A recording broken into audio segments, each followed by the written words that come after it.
Okay, folks, here we go. Guys, here we go. Let's have a good show. One B, stand by. Okay, Yeah. Yacht, stand. Yeah, Take it. take it at midfield. Take Just go it. right now. Go to camera 3. 3. Go to the gate. Perfect. Just like that. I'll just go ahead. Yeah, graphics 2 is going to be up for the first. Okay. Go right now. Go to camera 3. Go. Yep. Go to the gate. Perfect. Just like that. No music. I'm going to hand to Q, Sophie. Wait for it.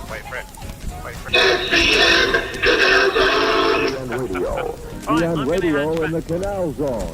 All right, guys, mic check. SCN. Go ready. Okay, Ricky, mic. Yep, I am ready. Wait for it. 2.5. Willie, mic check. Yep, let's go. 1B, stand by. 10, 9, 8, 7, 6, 5, 4, 3, 2, 1, and Okay, and go for it. Lo va a pitar aquí. ¡Que lo pita el árbitro! ¡Ricardo Samuelita! ¡Pita el árbitro! ¡Sacó el portero, Ricardo!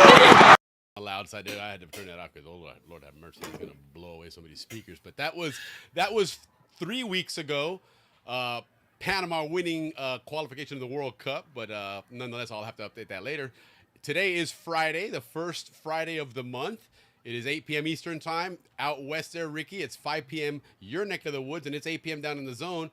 We are in the Balboa Yacht Club. Happy hour at the Balboa Yacht Club. Ricky, happy Friday, man. Happy Friday to all you guys. And like Willie said, it's soccer time. Even though it's been 3 weeks, the excitement's still in the air. Indeed. And we've got an incredible show for you guys today. Listen, guys, everybody, welcome to our show. This is SCN Canal Zone Happy Hour at the Balboa Yacht Club. As you know, it's a weekly podcast and it's all about the Panama Canal. Its history, which tonight we'll be covering a whole bunch of it, its towns, its traditions, and more importantly, its people, aka Zonians, or like the Shorty and Slim group likes to call us, Mango Heads. Welcome everybody, and let's prepare our drinks. Let's have a toast for all you Zonians out there and all you viewers and friends. Salute, everybody. Let's get this show started, and here's to the 8th wonder of the world. Yes, indeed, absolutely. And Chris Jeffries in Kentucky, absolutely. Happy Friday to you Chris. as well. Happy Exciting Friday. Texit Coin news, guys. There's gift cards available for Texit Coin now. So if that's not something you want to do, but maybe somebody else that would maybe want to invest in their future, throw a gift card their way and get them into some Texit Coin crypto. Very important sponsor of the show. Thank you very much, Texit. Yeah. So, but again, it's the first Friday of the month, which again is our Dave Dahlstrom. Dave Dahlstrom has, he's been like a guest that is like, sir, the show's over, but he's, come back in next week, and he's still there again. It's like, holy shit, look at this guy. But no, it's just scheduling has brought him in 3 times in a row now, not in a row, but close enough to it. But each time some great shows, and tonight's show is going to be there's some really intriguing stuff here on some things that Ricky and I have talked about previously regarding the behind the scenes before all the players. all the holiday before the big show, I guess, right? You could call it. So I'm excited about that, Ricky. It's going to be a good show tonight. I'm definitely excited there for that. Yeah, I know how excited you are, Willie. You're so excited. What are you mostly excited about, Willie? I think soccer, maybe more than that. I think you might be onto something there. There was what a is it, thing. Willie? I know you've been chopping at the what is that saying? Go? Chomping at the bit.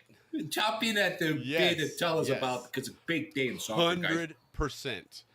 Today was the World Cup draw. Okay, that's the World Cup is an event. The World Cup is a 2-year plus event.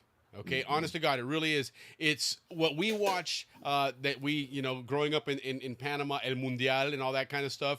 That's really called the World Cup finals. Okay, because it is really the finals. The tournament starts 2 years before with all kinds of qualifying, and teams go through a lot to finally get to the point of representing their country and their confederations.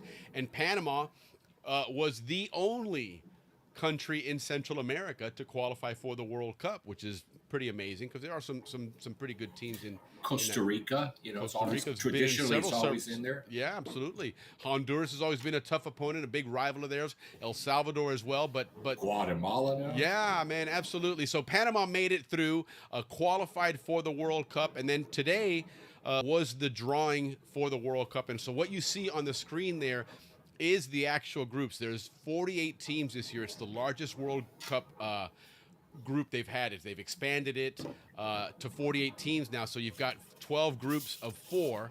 And as you can see, there's a couple of them where you see a bunch of words. It's a little hard to see on the screen. It's hard to put all those names in there. But qualifying's not over yet. They're not going to finish until March. There's still some spots available that some of those teams that you see on the screen there in those names will end up taking those spots there. But as you can see, the majority of them are filled up, and all the way to the right, Group L for last, not L for loser, hopefully, but L for last. You see Panama there. Now, I think L for loser. Look at that well, group. you see now. Okay, so Ricky, ever the pessimist here, is trying to be realistic. I get it. So in the World Cup, in World Cup soccer, there's always been those groups they call the groups of death, right? The groups of death. Is that group. Now, group of death is for different reasons. Sometimes it's because you have, 3 or 4 really, really strong teams. This World Cup, for example, the drawing was a little bit different. Because you had so many teams, they were concerned with having a unbalanced finals and semifinals and whatnot, where you had all the good teams on one side and a bunch of weak teams on the other side. Because you've added 12 more teams. That's a big expansion. And so what they did was they took the top 12 teams in the world. And really, technically, it's the top 9 teams because the World Cup's being hosted by 3 countries this time. It's United States, Canada, and Mexico. So they're automatic qualifiers. Therefore, they got into that pot 1 or that top ranking group of teams. So these teams can't face each other. So you don't have those traditional first round games where a Brazil and Germany might face each other, a England, Spain and Argentina. And correct. And so they're all in separate groups. And then pot 2 is now your still your good quality teams, but they're just not at that top 12 level. And especially this year, again, having 3 teams there, you really are looking at the top 9 teams, because I don't think anybody can argue that USA, Canada, or Mexico is one of the top 12 teams in the world. They're not. Okay, let's not kid ourselves. But they're hosting it, and so therefore they automatically get one of those top berths. So pot 2 has some good teams in it and some decent teams. Pot 3 was where Panama was, and it doesn't show it on here because they're lined up differently here. They had to adjust some teams here, but Panama was in that pot 3, and then ultimately pot 4 was your really low qualifiers, and it was a lot of the teams, all the teams that you see the words up there, even though you see some of them are in pot 2, they were actually all pot 4 teams because they had to get in on a, whatever you want to call it, a sudden death qualifier, because they weren't good enough to qualify in their initial rounds. So you can't call them one of the top, 30 or 40 teams.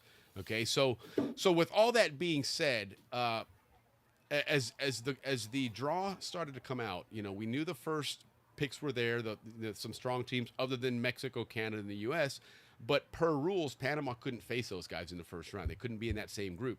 So that reduced Panama's options to 9 other teams out there.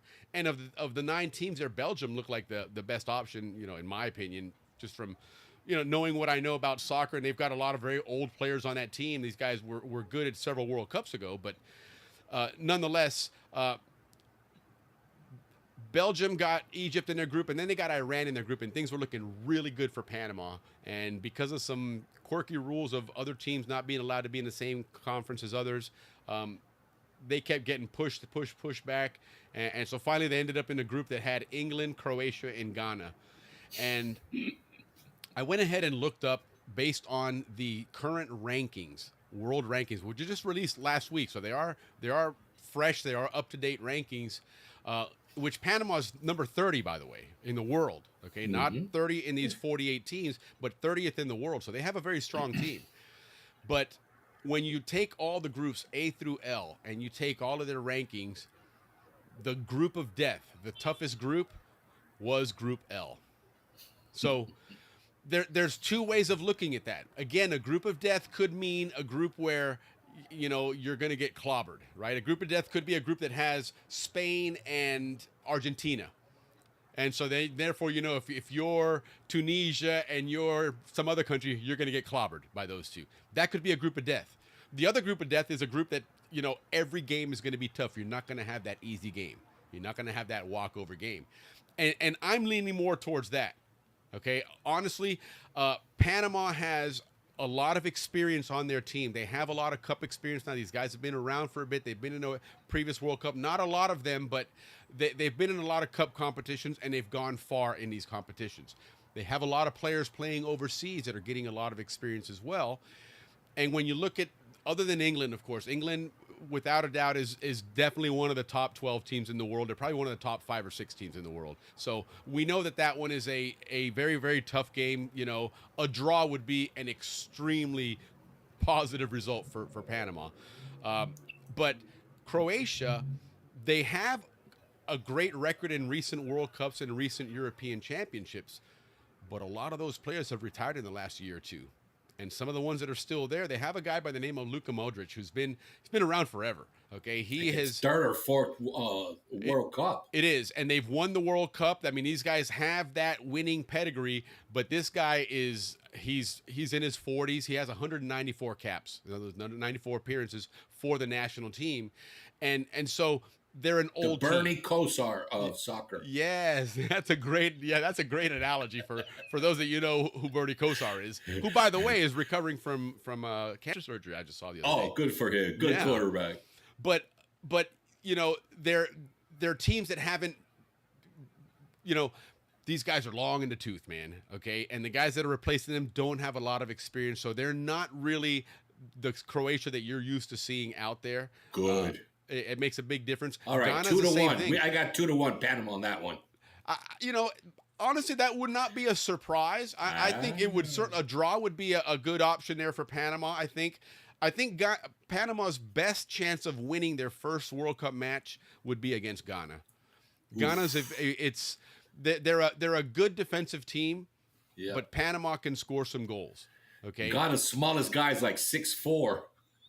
They are, but here's the thing about Ghana. They get a lot of yellow cards. They're a very undisciplined team. Yes, you're right. And Ricky and I were talking about this earlier today during show prep. Back about 3 years ago or so, maybe a little longer, the U.S. and Panama were playing in a game. And what's his name? Pulisic for United States, who's a thorn in Panama's side. They went after him. It was to the point that even though I was rooting for Panama, I felt really, really sorry for the guy because they just kicked the shit out of this guy. It was bad. Panama has a mean side to them that if it gets you the right way, you can take a team out of their game. And Ghana is, again, when you look at a team that has that many yellow cards, they're very undisciplined. All right, that's good point. That's like in football, the team that keeps getting all the yellow flags, man. You know that you can get that team to jump off sides. You know you can get them to retaliate. Retaliate, yeah. Yes, yeah. And so I can see the United States or Panama getting one on Ghana and maybe winning that game. Again, England I think is for sure going to win the group, but it's going to be interesting. There's still a lot more to come. Those teams that still haven't been determined, those games are going to take place in March. So it's going to be actually a very cool tournament in Mexico. It's going to be a knockout bracket with a couple of teams that have some buys. And so it should be fun to watch. If anything, great time to pay attention and learn about what some of the teams are going to be doing. Now what you're going to see Panama do over the next 6 months on the few times that they get those international breaks is they'll be scheduling friendlies with some of their competitors. I saw the United States already scheduled a friendly with Portugal, and I think, I heard Panama's going to play European teams to get ready for. Well, what they'll do is they're going to play people that play similar to England. They're going to play somebody that plays similar to Croatia, and same thing with Ghana. You want to face similar opponents in essence a scrimmage, right? Mm-hmm. So it's going to be fun to watch. On our Zonians going to the World Cup, we'll stay tuned with all of these things. We're going to do a weekly recap of what's going on, start talking about the different Panama players out there. There's a player out there that Ricky and I are really, really watching and fingers crossed that he plays for Panama in the World Cup. A guy by the name of Kadir, who's plying his trade in Brazil. And Ricky will tell you, man, this guy's a beast, man. He's really good, man. He's already played 2 games at the top level, and he's already scored 3 goals in 2 games. Yeah, and he's now the star of the team, el protagonista. Yes. Exactly, he is absolutely. He's when you look at that, it's when they announced that team. Remember back in the day when the Bulls were in their reign, it was always Michael Jordan and the Chicago Bulls, right? That was the way they was always introduced. That's what this guy's looking at. He's becoming that person. He's from Panama. He's a great player. Brazil wants to get him to switch alliances exactly and go and play for Brazil because of that quality. How good he is.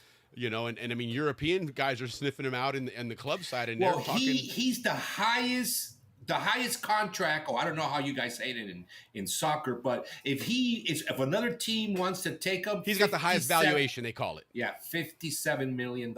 That's what it'll take right now just to talk to him. $57 million. That's what it's going to take to talk to this guy. Brock Purdy money. Yeah. I mean, that's honestly that's exactly right. That's what it's going to take for to open negotiations. In club soccer, you buy and sell players. You buy and sell their contracts, right? And so you negotiate with the team for a fee, but then you also got to negotiate with the player and make sure that you agree to a salary with him. And at that point, then everything takes place. But this guy's, I mean, I see. So just to talk to him is $57 million. And that's why, when people are coming into contracts, typically it's once you're getting to your last year of your contract, you now have all the power. Because if this guy's worth $57 million, let's assume he's worth $57 million, right? And he's got 3 years left on his contract. Well, if he gets down to where he's got 1 year left on his contract, where he can wait out the season and become a free agent, he can go talk to one of these clubs and go, hey, that 57 you're going to pay them? You pay me a $30 million bonus, and I'll sign with you as a free agent. So I see. So at the 2-year mark is when, a team will have to take a look and go, hey, especially the smaller teams, right, that know that when somebody comes in with an offer that big, you can't say no. That Brazilian squad, $57 million will buy 30 players on that team, okay? So they don't say no to that. And everybody knows that, and that's when people start moving around. They look at when his contract's up. It's in 2 years. Now's the time to talk to him. Next year, it'll be too late. Got it. Understood. Well, let's keep an eye on him. Yeah. He is. There's also one that plays for the Argentinian league, but he's not as popular as Kadir. But he's also a striker for Bocas Jr., and he's won games for them. And well, that's a big club. very Listen, loved. Boca Juniors is a big club in Argentina. Yeah. There's 2 big clubs down there, and that's one of them. So it's that's certainly someone to look out for. So those 2 young kids can really make a difference. They might even surprise England if they play England on the opener. I actually people are asking me, Rick, what is your guess for that? I'm like 2-1 Panama if it's the opener. Well, with Kadir scoring both. So and England right now, for what it's worth, in the Premier League, it's one of the more competitive seasons they've had in a long time. In other words, there's not that one team running away with it. And so if that continues on, these guys are going to be busting their asses all the way through to late May and June. You may have some injuries and some people that aren't at 100% when they go into that first game, and that's a shot at knocking somebody off. Panama winning the group, slim to none. I wouldn't put any money on that. But coming away with a one win, one tie. Last year, Argentina was dominant. I mean, there was no doubt they were going to win the World Cup, and they did win the World Cup, but they lost that first game to Saudi Arabia. Nobody in their wildest dreams expected that to happen. That's right. So we never know. Let's keep our fingers crossed, man. Yeah, right on. And Willie, how's the U.S. team? Tell us about the U.S. team. So the U.S., it's always a challenge when you're hosting the World Cup because you don't play competitive games. Mm-hmm. And that matters, right? There's something about when you're playing a game that doesn't matter, sometimes you don't put that 100%. It's not the same environment. A lot of times the host nations end up doing poorly simply because they were never challenged. Right? The U.S., Canada, and Mexico right now, in all honesty, U.S. of those 3 is the best of the 3. No doubt about it. Mexico is probably the worst Mexican side that I've seen in honestly, probably 30 years. They really are just a really, really poor side. Canada's up and down. They've never been anybody that you you worry about, but you kind of respect them, right? They're just one of those teams that hangs around. So, but I think the U.S. has a good shot. Their group is it's a mid group, honestly. I know at one point I was making fun of my friends about that let group. me tell you what, man. Ricky jumped in and he's like, the fix is on, the rig is down. I said, what are you talking about? He goes, this group is a walk in the park. And let me show you the rankings. And they were right smack in the middle. They were number 7 of 12 of the groups. Yeah. So, it's Paraguay is one of those teams. They're up and down. It's hard to judge Paraguay. Paraguay is like Bolivia. They're one of those teams. Bolivia's a team, honestly. Here's what's interesting about Bolivia. When you watch qualifying in South America, Argentina goes to Bolivia and plays there. Brazil goes to Bolivia and play there. And they lose like 5-2. Oh, because of the altitude. Yes. I mean, it's ridiculous. They're playing at 7,000 feet up. Yeah, right? yeah. And these guys their blood is like molasses. Yeah. you know? It's like Big Bear high school football. They never lose at home. Exactly. And Paraguay is kind of one of those teams that, they may have done well in qualifying, so you think they've got a good rating, but all of a sudden they get down to sea level, and it's just a whole different story for them. So, got you. Australia, though, is a good team. They're a good club. Yeah, I saw they were plot 2, so that's a pretty good team. They're a strong team. They have been for a while there, and then the last piece there is the unknown, which is that fourth team there, and I can't see off the top of my head there. Turkey, Romania, Slovakia, and Correct. Kosovo. One of those 4. So Turkey and Slovakia are 2 teams that could prove to be troublesome. They have some good teams there. They're not bad. You say, well, they didn't qualify, to get in. That's why they're in this playoff round. But you're talking about playing in Europe, where right? Look, Denmark didn't qualify. Correct. Ireland. There's only so many Czech, spots, right? Yeah, Bosnia, Wales. I mean, there's a lot of. It's like the European SEC spots. in college football. There's only 2 spots there, but you got a whole bunch of quality teams, and just because they didn't win it all, you can't say they're not a good team. So you could have a team there that suddenly gives United States trouble. Australia, maybe you could see a draw with Australia, and so United States is not a shoo-in to win the group. They have to work to win it, but I think they should, as long as they play solid. They just beat Uruguay 5-2 the other day, so that's got to be worth something. But we'll see. Prior to that, they were doing really bad under Pochettino, and people were calling for him to get fired. So depending on which team comes out, we'll see what happens. But they've got some good games. That game against Portugal should probably be a good indicator of where they're at. Right, that's another World Cup team. You got Ronaldo and a lot of other good quality European players on that squad. So that's a good indicator of a good barometer of where you'll see United States for the World Cup. So we'll see, man. All right, cool. Yeah, we'll see. Well, one thing I noticed today, Trump was at the what do you call that event? At the World Cup draw. At the draw event. And they asked him, hey, who do you like? And he goes, the U.S., of course. But then he goes, I also like Panama. And people say, you like Panama? He goes, I like the Canal, right? So that was kind of cool. But then he goes, Dave, right before he walks out, he goes, hey, by the way, we got a good trade deal. And I thought, oh, really? We got a good, okay, well, let's inform our viewers what those trade deals do tell. That we have with the U.S. Speaking of Panama and the U.S., right? It's truly 2 trade deals that we have with the U.S., but nobody else in the world has. Okay. All right, guys. So this whole segment on U.S. trade, Trump and Panama starts out with 10 legislators from Panama get invited to Taiwan. I mean, out of the blue. Yes. And this has caused tremendous,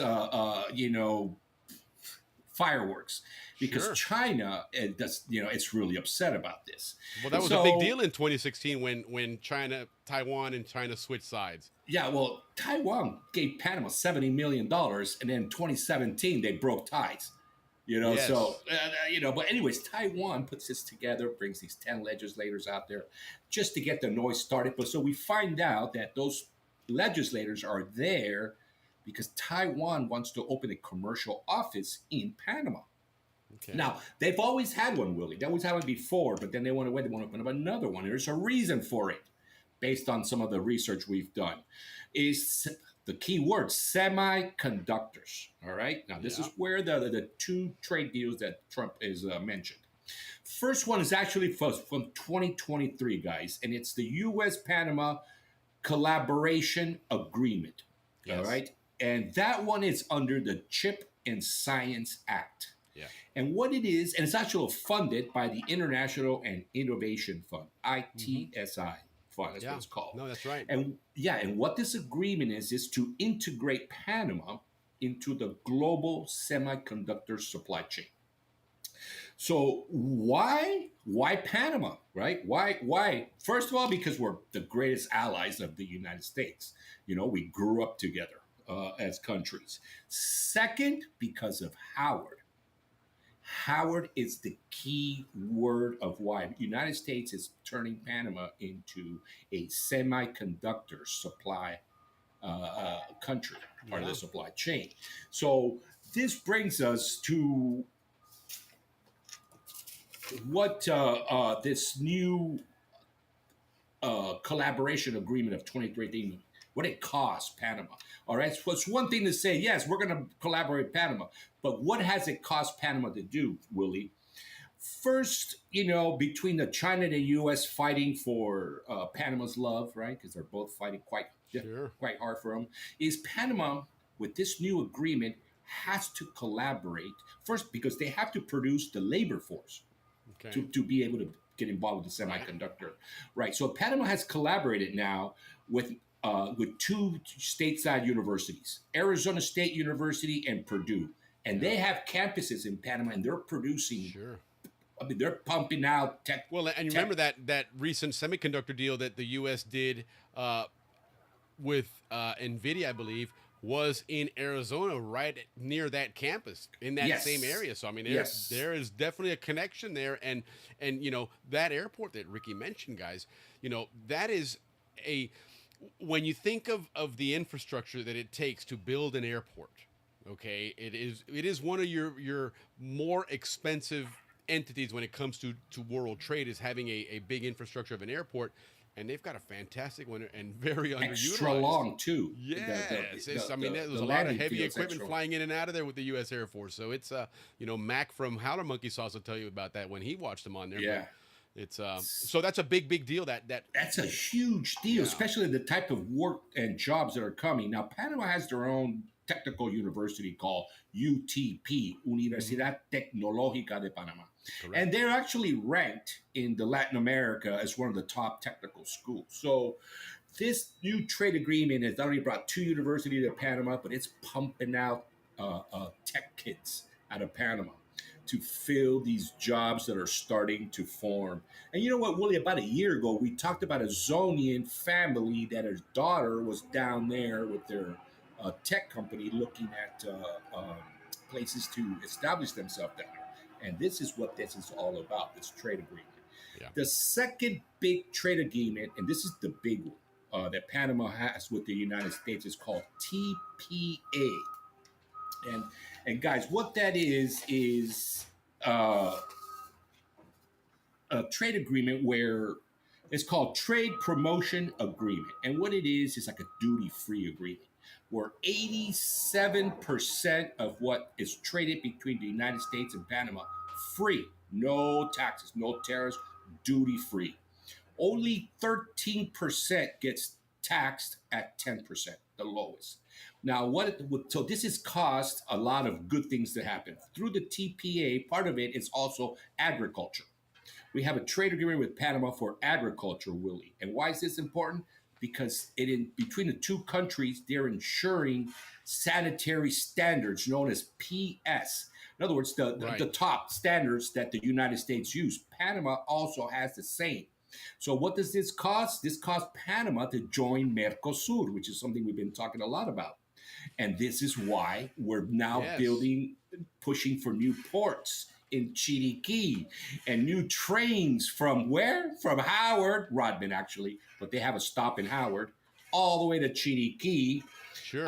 And to the Costa Rican border. And a big station in the middle there in Anton, which is the big logistics. Yeah, 100%. Because this is what Panama and the United States have agreed to. And this is why Mercosur, Argentina, Brazil, and I think Paraguay, they're sending all their beef over to us. Yep. We process and ship it to the U.S. Yeah. market. And Panama for years has had a with the free zone, they've had they've been considered. I forget what the term was, but a World Trade Center, and that was more than just a term because they did a lot of trade. That was an official term that gave certain benefits, and one of them was involving tariffs and taxes. That it was cheaper to do business through Panama as the intermediary to South America and the United States by using that World Trade Center status and transiting it all through there. And I think in this is kind of what Ricky's alluding to here, that the entire country is now becoming the logistics center for the Americas, right? For the United States, more for the than whole anything. Americas, from Yeah, the the United whole States Americas, to but- Panama, to South America, to the Yeah. Caribbean, to Asia on the ships, to Europe on the ships. It really is the place where you can put a lot of things on and very cheaply move it all the way around the world through Panama.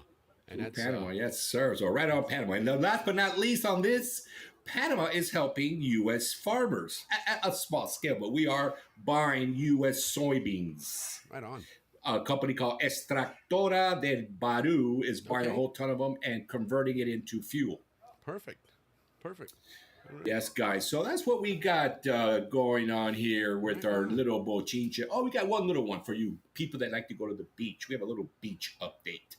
The Panamanian government has given the green light to expand the Corredor de las Playas. Basically, it's the same highway we were using, but they're going to convert it from when we were there it was 2-lane. Then it went to 4-lane. Now it's going to go up to 6 lanes. Starting on this side of Campana Hill, going through Campana Hill in a tunnel. We're not going to go over and above like we Wow. did before. We're going to go through a tunnel through Campana, and then on the other side, where it's going to end up in a place called Saralices. Starting at a place called Espino, all the way to Saralices. It's 20 kilometers.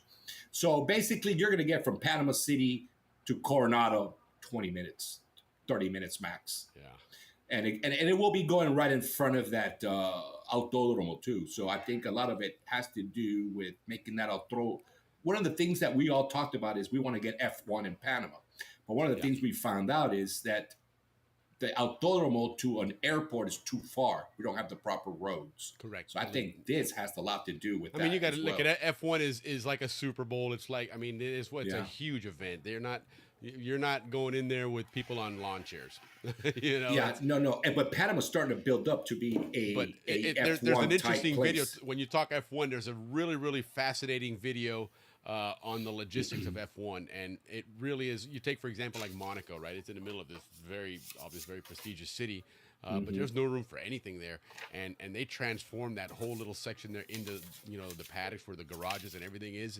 It's really incredible what they do, but it requires a certain level of infrastructure and proximity to ports and airports so that you can get these things set up because they're on time crunches. It's not like they've got 400 sets of that equipment to go everywhere. So to Ricky's point, when they get the rest of that in place and build that thing up, now that's racing on the Panama Canal would be, again, with F1 being that international sport, the Panama all the Canal groups certainly below it, too. is one of those crown jewels to put in there for sure, man. That's so. Yeah. Well, I do have one last Gamboa news, Willie. And I did say I was going to make it short. Sorry, but this was important. Gamboa, guys.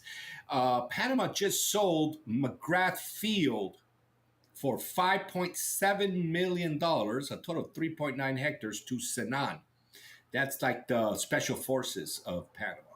Oh, So interesting. they're going to turn Gamboa into a little bit of a military base. But, we know that U.S. Special Forces trains with them. So more than likely, that's going to be their base. Well, and Gamboa is always one of those places that's not very accessible, right? You always had that one road in, one road out. And you so- have plenty of available houses Yeah. there. So it makes sense to do that. A ton there. of available houses Yeah, there. Totally makes sense. Right. And Smart total, right in the middle of the canal, Mm-hmm. Smithsonian, Chagres. Chagres. I mean, you got everything there. It really is an Everything's ideal right spot. there. And you Yeah. got and coincidentally, there's a penitentiary across the river. and Fuentes or penitentiary. You know, so And the good thing is, hopefully, they'll have like a bush patrol to take care of the crocodile problem. yeah, that we talked having- about that last week. That's last true, week man. they were having in Yeah, Panama that's because you funny. can't swim in Gatun Lake anymore. Anywhere in Panama, God, you see those things I mean, Rio Bajo, man, there's crocs out there coming out of the rivers and stuff now, and the ditches and everything, man.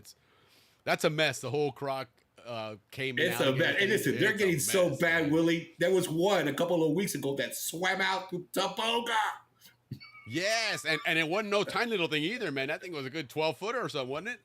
Yeah, it was Yeah. huge, you know. Wow. Swam out to Taboga. So anyway, guys, that's it. Well, Gamboa's going to turn into a you little, know, the field out there by the pool. They're going to turn it into a little base. But listen, the people are a bit upset about it. They don't want to, the residents don't want military base. But the Senan said, because U.S. is going to be there, Right. that they're going to share their space. I don't know how they're going to share a base, but they're saying they're going to share their space, maybe like the pool and stuff like that. Oh, they'll figure it out. Yeah, they're going to have community programs there and a higher maintenance of roads and public areas. So Gamboa's due for a upgrade for new the Gamboa, influx of people. Little upgrade. Yeah, some more new residents. Because I've seen the pictures. They're, it looks 80% empty. Yeah, no doubt. I mean, it feels, maybe it's not 80, but that's what it feels like. So yeah, that's what we have, guys. Gamboa. Very good. Cool. Well, listen, let's say hello to some people before we move on, because we've been 35 minutes without saying hello. But Willie and I, we start the month all excited.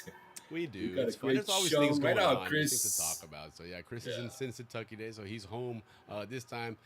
Leaf's in Panama again. Welcome. Hey, Good Leafy. to hear from you, Leaf. Absolutely, Jim. I Mr. haven't Bradley. received it, but I'm glad you mentioned that again, because Vern, who's on here as well, has been talking to a gentleman that he's putting me in touch with, that from the Army did security for the Sturgis. So I think we have a really good conversation to have there with that. I'd love to have you on to talk about that. That's a fascinating story.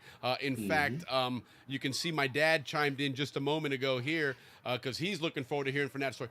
Canal Zone Police, they trained specifically on guarding the Sturgis because of the importance of what it had and what it provided, and obviously, you got to know what you're looking at and protecting in the event of having to take some kind of action. And maybe gunfire is not a good thing around nuclear reactors. Who knows? But Canal Zone Police played a role in securing this ship, which, as we've learned, was a nuclear. For you guys that don't know, the Sturgis was a U.S. Navy ship that it wasn't nuclear power ship.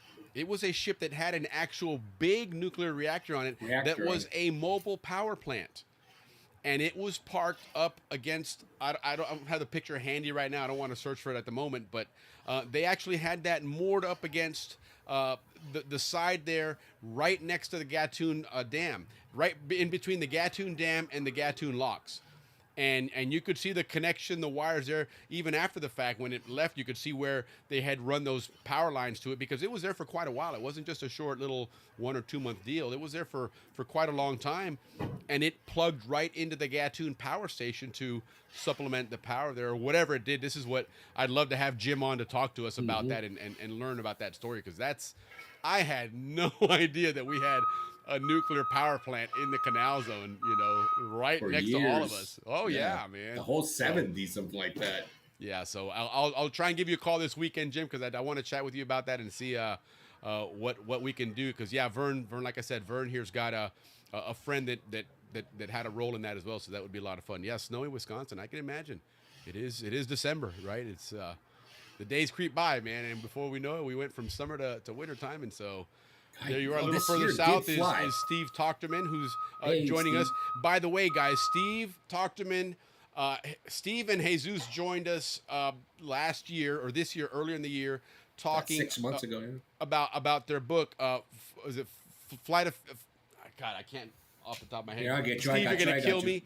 But it's Final Flight, Queen of the Sky, Queen of the Air, Final Flight, Queen of the Air. Okay, great book, all about not just the drug smuggling and all that stuff going on in South America, but also the tremendous fraud involving airplanes and how these guys are just buying and selling planes.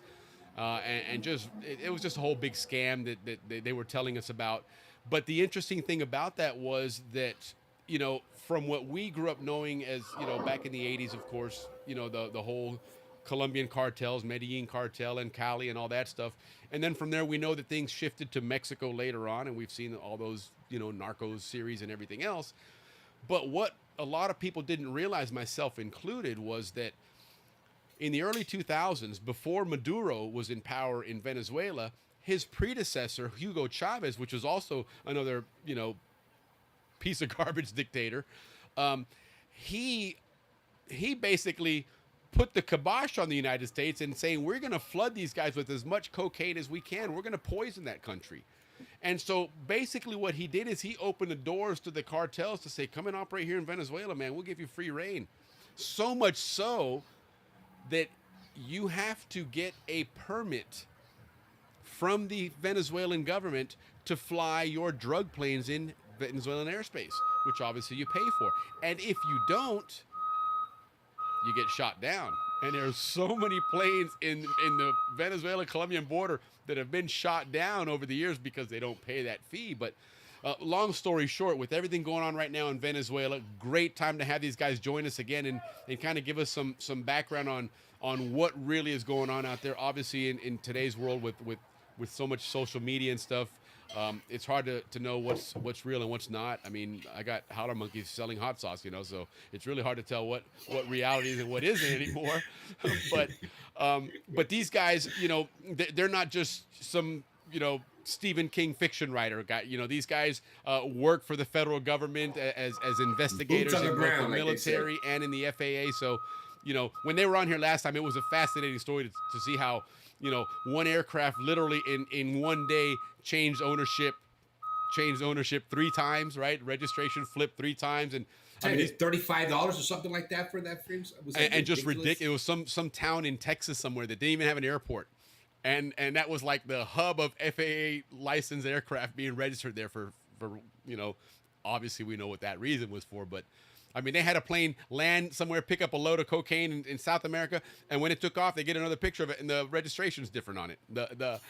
They had already painted on the ground just right there, bam, bam, bam. You know, it was just obscene how quickly they were able to work that system. But so anyhow, they're going to be joining us next week, and again, guys, holidays, the gift giving and gift buying opportunity. Everybody wants to spend a little more of their money. Buy this book. It's a great book. Final Flight, Queen of the Air. The website is there.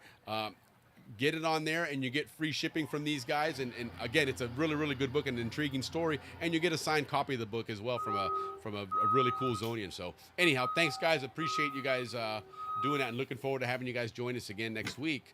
Here we go. Yes, absolutely. Here we go. And listen, here we go with the World Cup. I am so excited by that, guys. I am so giddy. I love the World Cup, man. It is.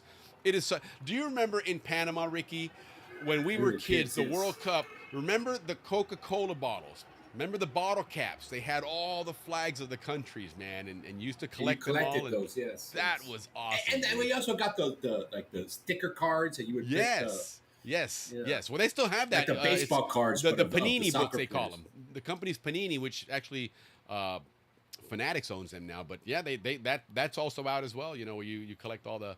Yeah, and then that's how you knew who the players were. Yeah, that was fun, man. That was a fun thing to do when the World Cup came around. So yeah, exciting times. I'm definitely excited about that. Yeah, the new Pelé. Yeah, Kadir is.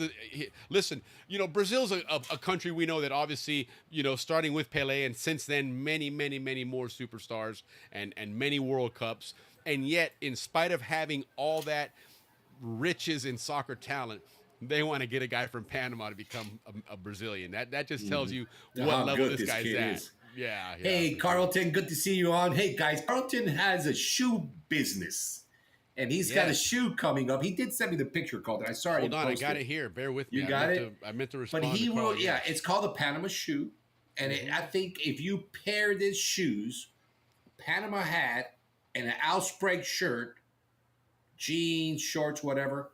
Yeah, no kidding. No, you can't wear shorts. Definitely jeans, because you can't wear leather shoes with shorts. No, do that. I think that look is just going to be phenomenal. It's always good to have Carlton Morris, and I'm sure Miss Sherry Cofer is right next to him. Let me see. My beautiful Hold neighbor. on. Let me bear with me here while I pull that one up. Oops, wrong one. Let me do this one. As everybody knows, Carlton is the photographer of the Yes, he Panama is. Canal Society. I mean, it's the whole Panama Canal community. Wherever he goes, he always photographs our events. And thank you, Carlton. Throughout the years, you've always taken some pretty cool pictures. Yes, he does, man. Carl of all of us. Carlton, I And, mean, listen, he has some iconic pictures of the reunion. They're always and really, the really Zonian, cool pictures. The Zonian way of life. Yes, he does. Yeah, so here it is. And again, these are the obviously the more popular countries right now that you can see there. But you know, how cool is a pair of Panama shoes like that? You know, maybe white with red or white with blue or blue with red, whatever the case is. But yeah, that, and like Ricky said, an Al Sprague shirt from the Al Sprague collection, you know, or from even Pasha's Perch, right? The other new collection they have there. Definitely check that out, man, because there's going to be some cool things there. And speaking of the World Cup in Panama, right? If you haven't yet, on Facebook, there's a Facebook page or Facebook group called Zonians Going to the World Cup. Go check it out, follow it. There's going to be a lot of content there, mostly Panama focus, of course. And tomorrow, supposedly, we're going to know what the venue is and when they're going to be playing and where. And so, you know, fingers crossed that it's a good location for well, I'll be selfish for me. I hope it's in Florida or Atlanta, which are two of the or venues. Me here. We have also yeah, San Ricky's got Francisco. them in San Francisco, Seattle, and so but hope you either guys way, can come. you know, this is like a Super Bowl, right? This is a huge event, and so we want to get a big Zonian crowd if they can to make it out. You know, it's a couple of days of hanging out there together, but go out to these fan zones and hang out with a lot of Panamanians and Zonians and in this case, you know, what are we looking at? Brits and who else? And some people from Ghana, you know, some Ghanaians, right? And Croatians. So, you know, a good cool time will be people. had. Everybody there is cool. Yeah, man. So it would be a really good time. You know, it's a little bit different than what everyone's used to doing, but I think that would be a really fun time. So let's think about that here. Canada, the soccer's like Mexico. Yeah, you know, it really is. You know, they had a good run a couple years ago, but I think that was kind of a that's fluke. true. Last World Cup, wasn't it? They had a good team. Yeah, and I think the Gold Cup they were doing really well in as well. But they're just one of those teams that it's hit or miss with Canada. You don't, you know, like I said earlier, you don't necessarily fear them, but you got to respect them, right? Because they can do some damage there. Yeah, you know, we haven't talked about the Sturgis Dad, but we definitely are going to talk about that. I think that's a really cool episode to talk about. I just swam in the Gatun Lake 3 weeks ago, no nonsense. Yeah, it's por huevao, man. But when that damn alligator comes after you, you won't be laughing about that shit. You'll see. Juega vivo. That's what they were saying in Panama. Hey, juega vivo, right? No, but I heard. Hey, Henry, I heard that you can't swim. Period. That they HB, banned what's swimming. the lowdown on that? HB will tell us. He knows the deal. This guy's informed, man. He's in the loop. Then Pablo tell us that. Yeah, it was That was called like nuclear barge. Okay, so that's what it was, a nuclear barge. Okay, so I guess it didn't have its own power, which would be ironic that you got a giant nuclear power station and you got no power. But I don't know if there's a reason that you have to have a barge, and I guess maybe barges can be powered, right? I'm not sure. That's somebody. Ask our captain, our Andrew nautical friends. That Eftimitis. might be an Eftimitis question. Yeah, for sure. 10 Surge's power megawatts. output That's good was stuff. 10 megawatts. Okay, right on. Look at this guy. And email the info. I tried calling. Yeah, I know. You know, that's one of those things. I'm not a voicemail person. I quit being a voicemail person about 4 years ago. I got tired of my voicemail whenever I'd play it. You know, voicemail's a pain in the ass to listen to because they got to tell you the date, the time, and all that before they give you the message. And it turns out to either be nothing and they hang up, or, you know, hi, we've reached you for whatever. So I just got tired of checking it all the time. And then I haven't checked my voicemail in like 4 years. So whenever somebody, honest to God, Well, you're a businessman now. You don't have to it's 2025, man. There's no reason to leave voicemails. Leave a text message, an email, you know, or a phone call. I pick it up when I'm available and able to. But I am getting another a second phone line though that I'll pay attention to the voicemail on that one. But yes, Jim, I we'll talk this weekend because I really want to talk to you about that show. I think that's going to be a really awesome show to watch. Jim. Oh yeah, we Duffus, don't have David on yet. Yeah, he's getting ready to jump in there. We're running a little bit long here, but he's getting ready to pull in here. The power plant that fed 44 kilowatt was the backbone of the Canal power system. Interesting. Okay. Yeah, that would be fascinating to see what its purpose was. Was it planned to be that way? Was it something that suddenly came up and said, hey, great idea. This thing's running around. Let's put it to work here. Canal's on Mike. Yep. It's easy, Mike. We got to come 96. Which mic is that? I know. So we had to come up with a database of the folks Identified. Ricky, close your window, but he can't, poor thing. He close that window, he'll burn up, man. These guys don't have AC out there in California, man. They don't use that. Oh, is the noise outside pretty bad? Because I got the earphones on. It's okay now. It's not bad now. Earlier, I think he put that in when the fire truck went by again. Oh, really? I mean, yep. Unbelievable, right? Every Friday between 5 and 7, my neighborhood has a fucking fire. Oops. Yeah. A freaking fire. You're at the bar. It's okay. Hey, Mark. Yeah. Good to see you, Unbelievable. Mark put out a new song last week, Christmas on the Isthmus of Panama. Christmas in the Canal Zone. I forget what the name of it is, but so that was a fun video to do. I learned a couple of new techniques to throw out there. That was kind of neat. You had Santa Claus flying by at the end of it there, flies by you on the admin building. So that was a lot of fun. But, that's tomorrow. The PCS.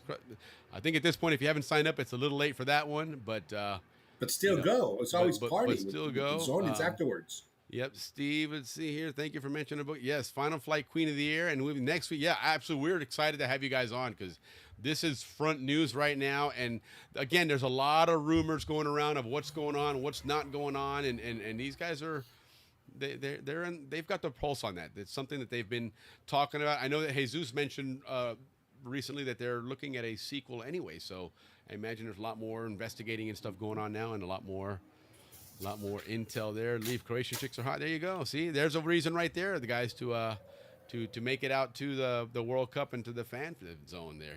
I missed the question. The question is, what kind of an ahuevao do you have to be to go out and swim in the Gatun Lake with all those crocs and gators and caiman and everything else? Or maybe Leaf's right. Maybe there isn't anything out there, but we'll see. We'll see. Yeah, it is a great story. Absolutely, it really, really is. It's intriguing and it's. I remember the part that always sticks out to me is, remember, Ricky, that image of the map, and it had all the red lines, which were the routes of the aircraft, and they literally went all just along the border of Colombia. They didn't cross over because Colombia will shoot you down too. Panama, yeah, and then they went up over the water, the Caribbean there, and then they flew off that way, and it was, it's a super highway. There's no kidding that it was. Absolutely, just so much aircraft flying out But of the there. CIA also took advantage of that. Used that same route on the opposite direction, went in there, got all those political prisoners out, and snuck them out. They flew them out there because they realized that that was an area that people were flying clandestine in, so it was easy to lay low in a sense. Yeah. That was a CIA move. And we already knew about it because of the show. Right on. Right. So the water soldiers so the actual canal could run. Yes, absolutely. It makes sense. It's a smart move, right? It's an absolutely smart move. HB, what do we got here? Juice, I've been hearing all about life, but you aren't really allowed to swim out there. Okay. Yeah, that's what we heard, that you're not allowed to swim out there anymore. So, Leafy, you're going to get in trouble. Te van a poner modelo. Cuidado, right there. And actually, it's not that far from there to go to the damn penitentiary. Uh-huh. There you go. What do they call that place now? It's Modelo 2. No. What is the name of the penitentiary now? It's something Renacer, isn't that El Campo Renacer? Oh, could be. I believe it's something like that, Yeah, But, I don't know. Yeah, no, that's fine. Anyway, listen, guys, we got to move along. Dave's been waiting patiently. We've got David. A great behind-the-scenes show. But, of course, as usual, guys, we want to take care of our sponsors. I mentioned earlier Texit Coin, and their gift card program there, so look them up, texitcoin.org. But our main sponsor is our Howler Monkey Sauce, and don't forget, this is a Zonian company, right? Tommy Ellis, Conan Herring, these guys, they're in Jacksonville now, but they started this company with all Panamanian ingredients. It's a great, great hot sauce. They've got 4 different versions, and they're looking for a spokesperson. They're looking for somebody to sell their hot sauce. It's available on Amazon. It's available in grocery stores. But they want somebody to take it to that next level. They've been looking at a couple of different howler monkeys, right? We've met a howler monkey before.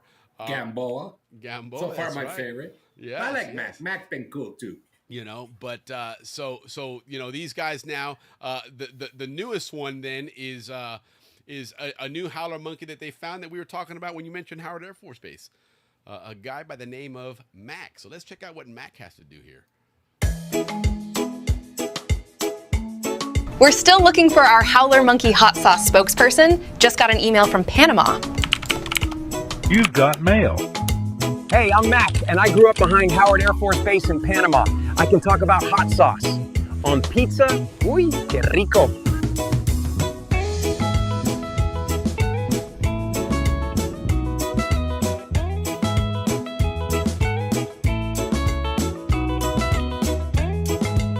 So I just miro la camera and say, I'm Mac. I grew up in these trees next to Howard Air Force Base. Hey, are we really going to Napoli?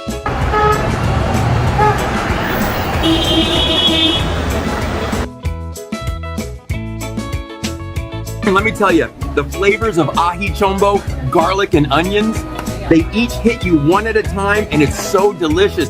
Howler Monkey Original brings the true taste ají chombo of Panama to your pizza game. Do you know a Howler Monkey who can describe the sweet heat of our original with authentic ají chombo peppers? Or the fresh punch of verde, where habanero warmth meets crisp bell pepper? How about the bold tang of Amarillo, yellow Scotch bonnets blended with mustard seeds? And of course, our hot, the same great flavor as original, fired up with red habaneros for that fire. Our sauces are all natural, no preservatives, gluten-free, pure flavor and pure fire. Are you the next Howler Monkey spokesperson? That's Mac. Right on, Willie. Howard Air Force Base to join the crowd. So we'll see if it's going to be Gamboa, it's going to be Mac, or maybe somebody else. So, but nonetheless, joining us now is neither Mac or Gamboa. It's Dave Dahlstrom, our Canal's on his tour. And Dave, how you doing, man? Merry Christmas to you, man. Hey, thanks, guys. Good to see you. Yeah, Good to see you, Mr. David. Thank you so much for joining us once a month, my friend. Well, actually, twice a month last It's been 3 times this month. Dave's a regular, and now he's become a You guys are working me to death. Yes. Yeah. But this has been real fun. You know, starting in September, I started looking at stuff for the November Patria Days in Panama. Right. And I came across this article about Buenaventura, and it was titled "The Man Who Made Panama." I'm like, what the heck? Right. And so I started reading it and started finding other stuff about him. And what an interesting man. And you know, so we're going to spend a few moments talking about this man, particularly around the 1885 to 1903 period. Right. And you know, the interesting thing about Buenaventura is that he was actually only in Panama for about 3 years, from about 1885 to 1889, 1888, 1889.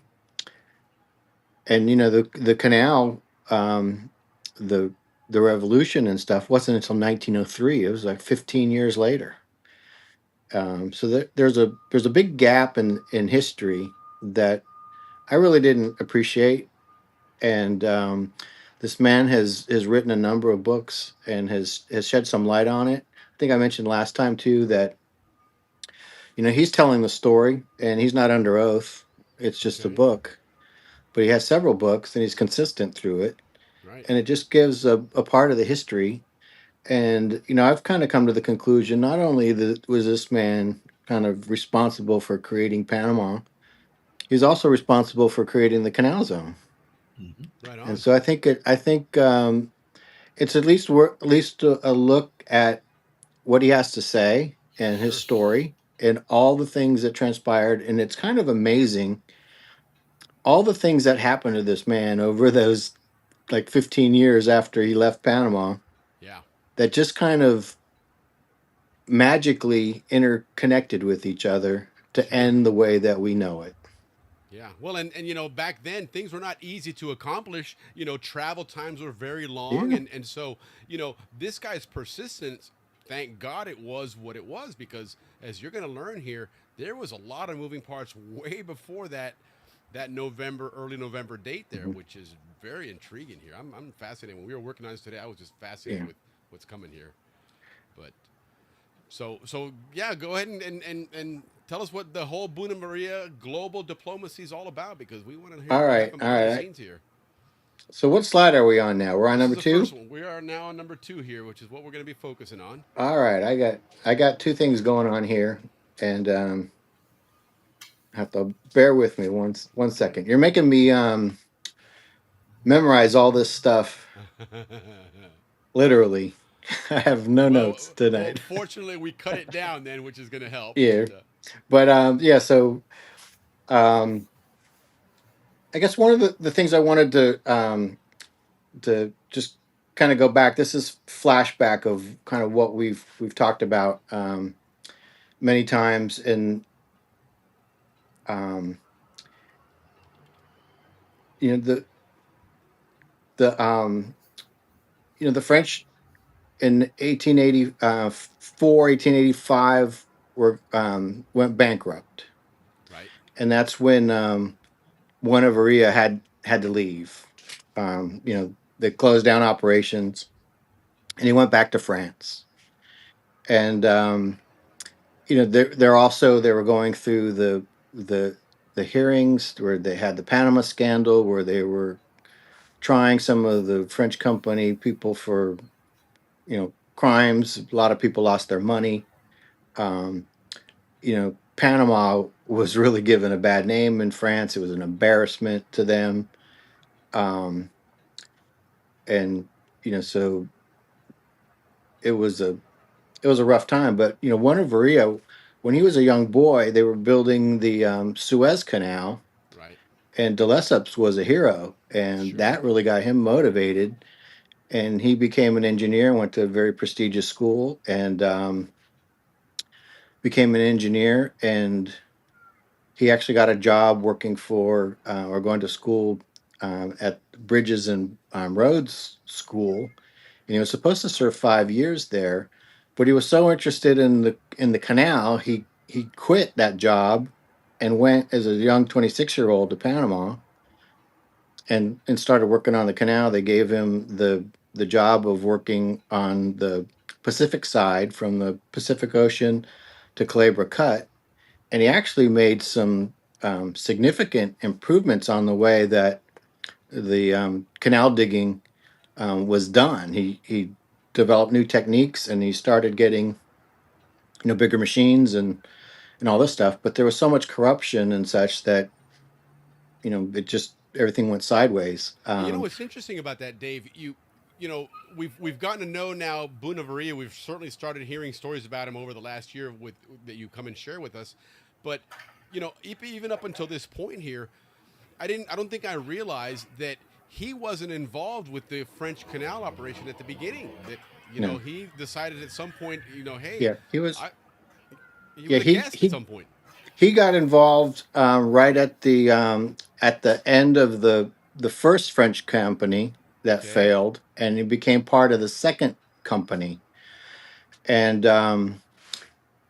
so he went down there, Interesting. 1884, 1885, Sure. and started working. And of course, that second company went bankrupt in 1888, 1889, and so he had to leave. But um, and again, he was very pro French, very proud Frenchman, and Sure. stuff like that, and he was very very very pro Panama Canal. I mean, he learned a lot about the Culebra Cut and all the slides and all the rock formations and all the Right. challenges that they had, and they kept a lot of engineer um, records about that and such. In fact, he actually wanted to work for the Panama Canal with with the U.S., but they wouldn't let him. Um, Oh wow. but he goes back to France, kind of embarrassed, like a lot of folks, disappointed in what had happened. And then as in these books that I'm reading about him, he tells a story that it's 1889. So it's like 4 years after he's left, or 1894. Sorry, it's like 4 or 5 years after he's left Panama, and he's on a train from Dortmund, Germany, going back to Paris. He was living in Paris, and I've taken that route on train, and it's a quite lengthy train ride. And I guess back then, if you're in a steam train, it probably took longer. Um, and he gets on the train, and there's these, the compartments where other people are in that little compartment, kind of sharing a compartment. And there's a man that's like sleeping in there. It's early in the morning, and he wakes this man up, and they say hello, and the guy says hello to him in French, but he realizes he has a Russian accent. But they strike up a conversation since he can speak French, so they're talking in French, and he says that before too long, they became like really good friends and stuff. And he's talking to him, and he starts telling him about. He suspects that he's some type of Russian um, royalty or something like that. Okay. And he starts telling him about his dismay with Panama and how he kind of longs to revive Panama. And he had written this book in 1892, 2 years before, that kind of described how Panama Canal was superior to the Nicaraguan area. And he writes up all these things about, engineering wise, why it makes more sense. Sure. And stuff like that. So he's telling this guy about it. And then the man presents his card to him, and it's Prince Talish. I can't remember his name. I can't remember his name. See, that's why I don't have my notes here. But he's a prince of Russia. Okay. And he says, "I'm going to take your information back. I think the king of emperor of Russia would be very interested in this." And when they get to Paris, they hang out some more, and he starts. Benavides comes up with this idea that if you can get the Russians to commit to paying the dividends that are due on the bonds, he can revive this French company. And at that point, the French company was still going under bankruptcy. He didn't actually work for the French company anymore, but he still had this belief that he could get the Panama Canal back on track. I guess the company had been for sale for a while, but no one was. And that would be his only avenue. Yeah, I mean, they wanted umpteen millions of dollars. Sure. And no one wanted to pay that.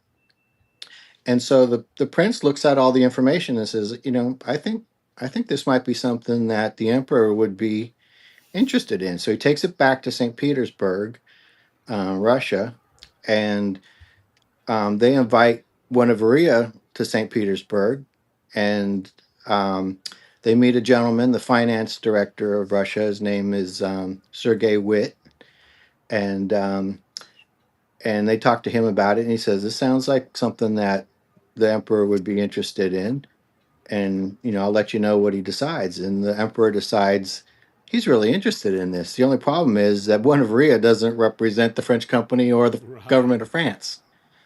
So he tells them, "Hey, we would support this and be basically bankroll this if you can get the French government to support it." So Buenaventura is like, "Well, I've had tougher jobs. I'll go see what I can do." So he manages to go back to France and talk to the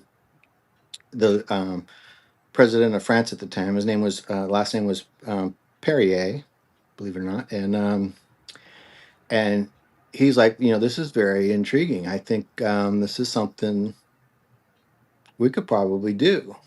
Right. Unfortunately, King Alexander, Emperor Alexander in Russia, is assassinated, and the Emperor of king of France or the president of France gets cholera and dies.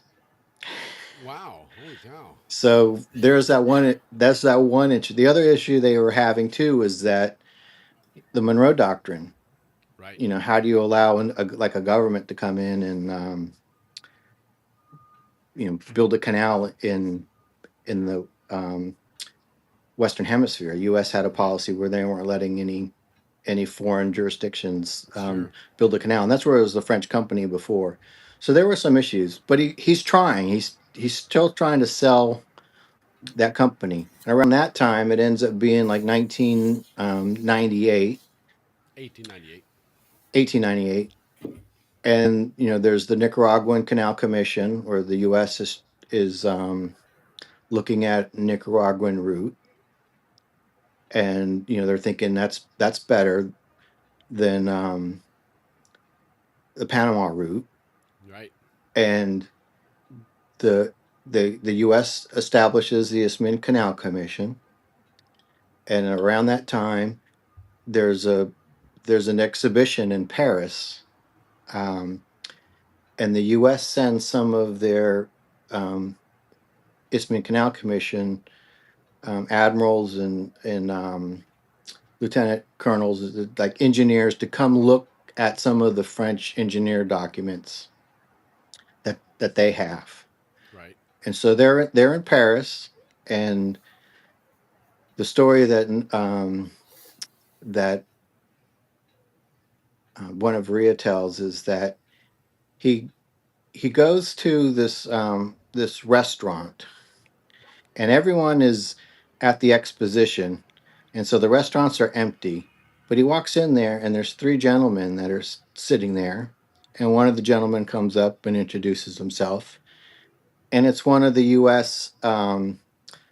Engineers, and they start having a conversation about Panama and Panama Canal, and one of Maria has the same book that he gave to the Prince of Russia, and says, "Hey, take a look at this. I think if you look at this document, you will agree that Nicaragua doesn't make any sense, that Panama makes sense, and you can look at all my writings, and if you find that anything in there is not accurate, then Right. pick Challenge it. Nicaragua."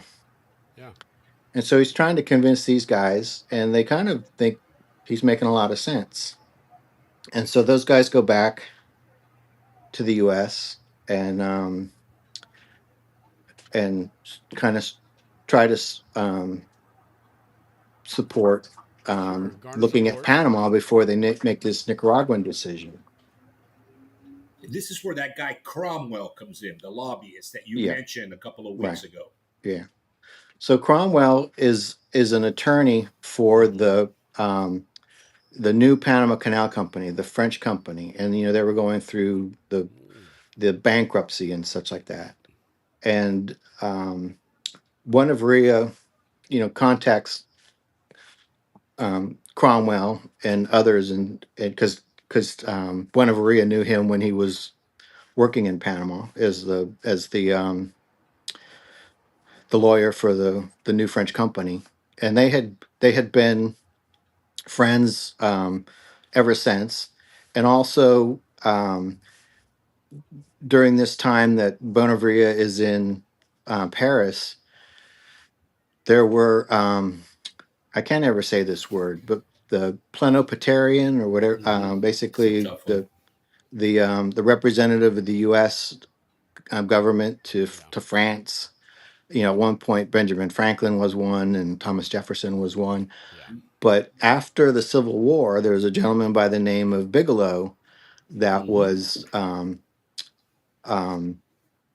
that representative, and had been in Paris for a number of years, and Buenaventura got to know him. And of course, he's very well connected to the United States as well. And he was a big supporter of Buenaventura. So he was giving positive vibes back to his folks in the U.S. about the Panama situation. Sure. And then Bigelow was actually replaced by a gentleman by the name of John Hay, and we've heard about the Hay-Haran Treaty and the Hay-Buenaventura Treaty. And John Hay had actually been the private secretary of President Lincoln. And after Lincoln was assassinated, he was sent to Paris to be the representative, U.S. representative there. And Buenaventura got to know Hay during that period. So Buenaventura got to know a lot of U.S. Like he didn't know the president, but John Hay becomes Secretary of State in the early 1900s. He's a Secretary of State. He's third in line. Yeah, indeed. You got the president, the vice president, and then the Secretary of State, which was John Hay, and so. One of shortly after So now they're getting swayed Yeah. away from Nicaragua and saying, "Hey, wait a minute, let's take a look at yeah. Panama." It's maybe a failure in the eyes of the media, but Yeah. you know. Well, yeah. Well, they're getting swayed, and then there's another gentleman by the name of Pavey that worked with a lot of the banks, and he had been in New York, and then he comes to Paris, and he meets with Buenaventura, and he brings some other gentlemen with them, and the other gentlemen are bigwigs in chambers of commerce and stuff, and they say, hey, we'd like you to come and talk to our Cincinnati Chamber of Commerce, and this is early 1901, and there are some people there that you'd probably like to meet, and one of them was like Senator Hanna and Mark and Hanna. some other names, and so he's like, all right, well, invite me and I'll come. So he gets invited to the United States in 1901 to come talk to chambers of commerce. So he goes to Cincinnati And now, and talks real to quick, Dave, at this point in 1901, is the French Canal Company operating still, or have they shut down? No. They shut down in 1888. Oh wow, so it's been over 10 years Yeah, now. And still, yeah. But right. they're still haggling over this thing that somebody owes somebody money, and Yeah, they haven't sold it, and so Buenaventura actually bought a lot of the stock, and then of course we talked about it last time that Colombia actually owned a lot of the stock, and of course Colombia was going through at the same time. Colombia is going through civil wars and such. That's right. And we talked about the Thousand-Day War and Victorio Lorenzo. He was a liberal fighter, and earlier we talked about Cartagena, how Cartagena was one of the first provinces to declare independence from Spain. So they had kind of a MOI of trying to separation of the powers and stuff, but they got crushed and stuff. And I guess the same thing with when Colombia was in power. They weren't always happy in Cartagena with the way they were being treated. Correct. And when they got, fought, a lot of them dispersed to Panama, the Isthmus of Panama, because it's a little bit safer over there. So there were a lot of liberals in Panama. Basically, they were dissatisfied Colombians. Right. And then, of course, the Colombians would send the troops stationed in Panama City and Colon, and they had, I think we've talked about 50 different uprisings that were crushed. 53. Yeah. So, but a lot of it was because I guess Panama was a nice hideout from being oppressed. But they had a long history of rebellions and such, but they really never were able to succeed over that. But so when Buenaventura is in Cincinnati, he's meeting with folks and stuff. He hears that there's a gentleman by the name of Herrick. He's Archbishop, and he's got some influence. He's a very influential person with President McKinley, and he asked people in Cincinnati. He goes, "Does anyone know this Mr. Herrick?" And they're like, "Oh yeah, he's in Cleveland.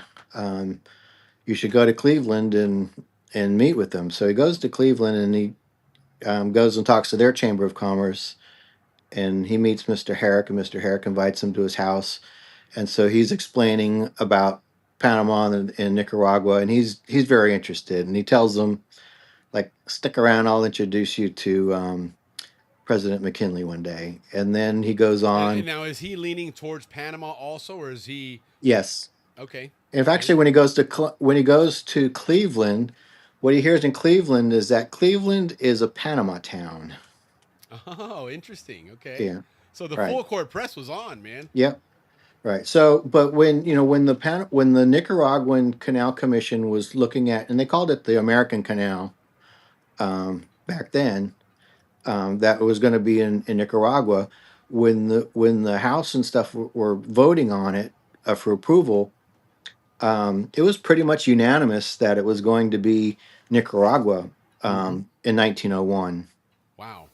They also got funding, right? They also had that $40 million. They had the $40 million.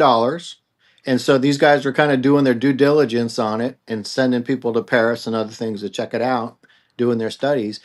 But in the meantime, you've got Buenaventura trying to convince people to do otherwise. So, he publishes this pamphlet, and he prints like 15,000 of these pamphlets, and he's passing them out to all these chambers of commerce and stuff, saying, hey, take a look at Panama first before you make this investment. And then he goes to New York, and he talks to the New York Chamber of Commerce. He talks to Princeton and others, and he gets invited to meet with a lot of influential people, and starts making the case that you need to look at Panama. And about 1902 or so, when they're concluding this, they decide they will select Panama. So there's almost a 180 reversal. Sure. And part of it was because he was knocking on doors, convincing people, and he was doing it. Engineer, you don't think of engineers as being salespeople. Yeah. Well, he was also very financially motivated. He definitely an financially typically motivated. Is a left-brain person, and for him to be able to talk to that many people and win. Sure. But he also started talking to the Colombians. He knew the Colombian generals and stuff from his time in Panama. He didn't care who was going to sign that check as long as he got paid. He was telling the Colombians, look, you either negotiate with the Americans or you're going to lose this canal. They're going to build in Nicaragua, and there will be no reason for a Panama Canal. There'll be no reason for a Panama Railroad. Yeah, but exactly. But also what the Colombians were doing is that they were shaking down the French Canal Company. They wanted $10 million bribe to be able to sign that deal. So there was a lot of and not all the Colombians were in favor of signing a treaty with the Americans. Right. So there was, just like anything, it was like 50-50. And how can you convince it? Not all the Colombians were interested in signing that treaty with the U.S. So we're kind of at a tipping point then. What's going to be then the kicker? Right.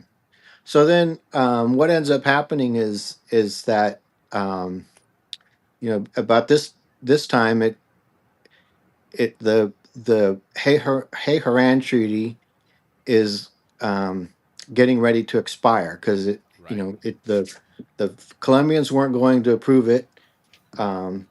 Then something needed to happen. Sure. And if they couldn't get the treaty with the Colombians, the Americans were going to choose Nicaragua. And then the other option is that Panama could declare its independence. And about this time, in September of 1903, Buenaventura, he had been back in Paris, but he comes back to New York. He gets called back from Paris, from these folks in D.C. and New York to come back and to talk. And at this point, he hasn't even talked to Amador or anyone in the Panamanian government, at least not in his writings. and they're talking about a revolution. They said they're starting to hear rumors that Panama wants to do a revolution because the Colombian government has been in civil war. They're oppressing You them. know, their troops are depleted, their money's depleted. You know, they're going to run out of options. The other thing is that they're hearing is that the Colombians are trying to negotiate with the Germans to create a, a shell company that's Colombian, but it's going to be German engineers that are going to build that canal. And what the Colombians are going to do is they're going to just take the French company rights, basically eminent domain, what they have. So French would be getting nothing. Right. Hence Buenaventura and And all his new stock that he bought. yeah, so you got Buenaventura saying, "Look, I'm either going to get nothing, or I need to find something But that's but going on."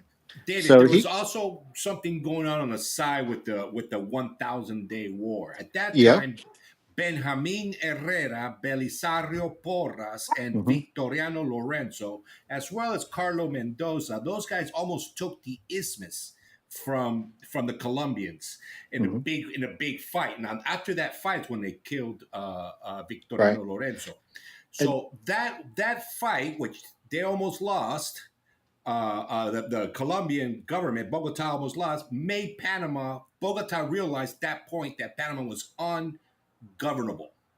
And this is the time now that encouraged hmm the Junta Revolucionaria, which was who was on the junta? Jose Agustino Arango, Boyd, Amador Guerrero, those guys. hmm That's what gave them the yep, where That they came emboldened together them. and said, "Look, this is the time to do it now yes, or right. never." Yes, so that's what I guess Cromwell, who was the attorney for the Panama Railroad. They Mhm. were hearing it. They had Beers, who was we always hear about him like holding up the train to keep the Colombians from coming over during the invasion. But so these guys are telling New York, Washington what's going on. They realize that they have a very short period. The other thing of it is that on October 31st of 1903, Congress goes in recess. Oh wow. So guess what? October 31st. That's 4 days before. Yeah, Yeah. it's a So big day. so what happens when there's no Congress? Well, the president can kind of do some things that Sure. Oh, right, The pen right. takes over. yeah. So it was like now's the time it needs to happen. But when they bring Buenaventura over from Paris, basically he's telling the people in New York and DC is that the problem with Panamanians, they don't have any money for a revolution. And so And he Oh. yeah, he bankrolls a revolution, or at least he agrees to. What I read was that he agreed to pay $100,000 to pay the Colombian troops, which was about $3.5 million in today's money. He only like end up spending $20,000. But but he They invested bankrolls the that rest of money. it. And the other part, we're not going to get into much of the Amador um, trip because discussion, he went but right before BV went, mhm, and Guerrero was he went to both the government and Wall Street, but only mhm, Wall Street gave him the backing. So Guerrero did get money yeah, from Wall Street to help support the revolution, as yeah, well as Ecuador, yeah, Venezuela, and Costa Rica's coffee exporters. They were yeah, main supporters mhm, of the revolution. yeah. So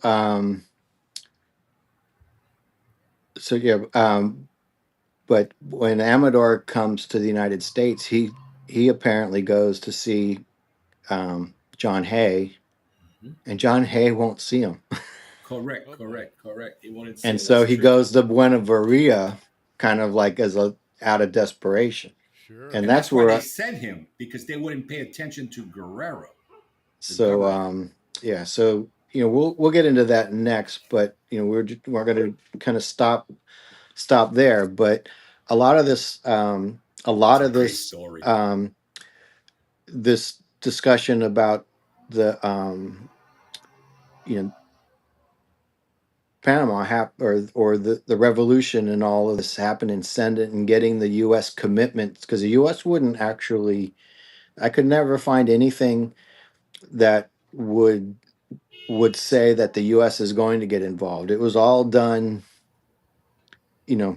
secret or based on precedents. or a wink and a nod type of thing, Yeah. based on precedent. And the other that's a good thing to point out is that in 1885, Buenaventura is in Panama, and that's when there was a rebellion, which that Pedro Preston um, um, In Cologne. revolutionaries. He was kind of leading that.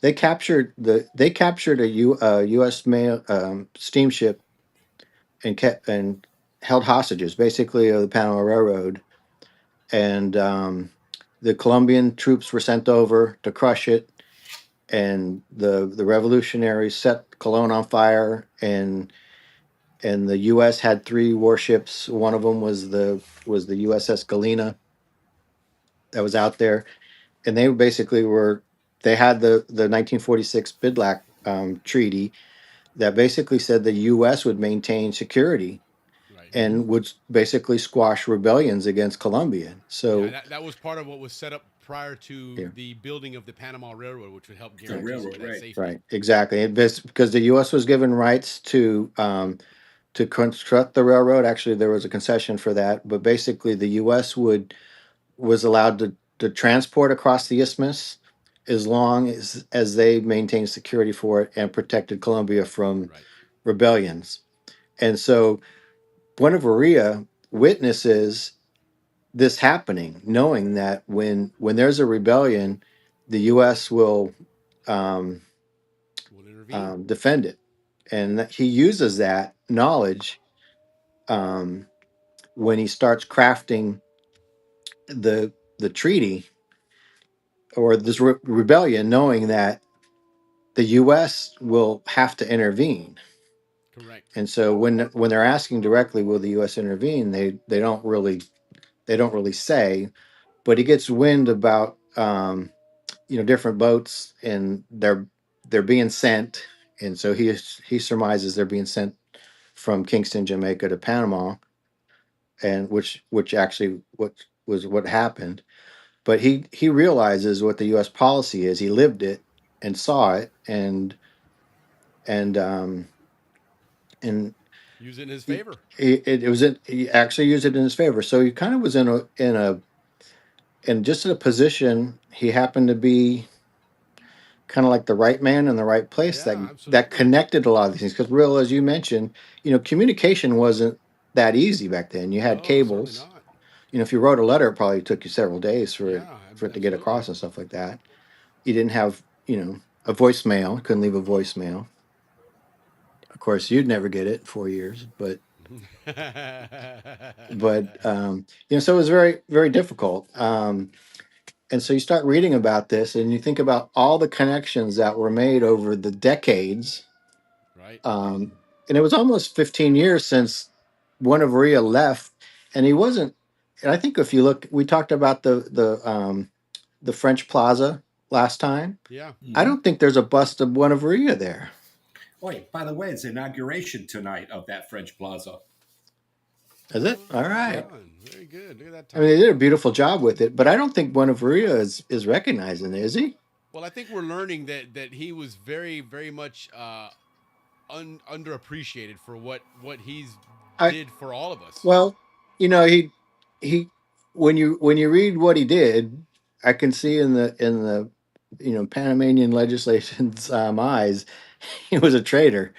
Oh no, I got some quotes here. He was known as he was effective but not legitimate. Yeah. What other thing? Brilliant but self-serving. Definitely self-serving. I mean, he basically, it was to himself and the Canal and to France.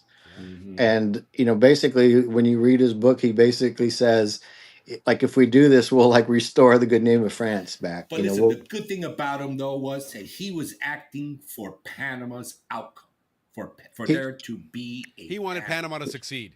Yeah, to I see, think. and like you said, David, he also is the reason why we have a canal zone. Because Well, if we were a sea level, there would be no need for a canal zone. yeah. Well, he also wrote the treaty language that extended the boundary from 3 miles that was in the Haran Treaty to 5 miles on either side to be 10 miles, Mm-hmm. and then of course the in perpetuity clause, basically giving sovereignty as sovereign to the U.S. And he knew that that alone would convince the American sides, both the pros and the cons, because again, that was a 50-50 crapshoot, Sure. that if there was enough leverage to make it favorable to the US, Right. that it would get approved.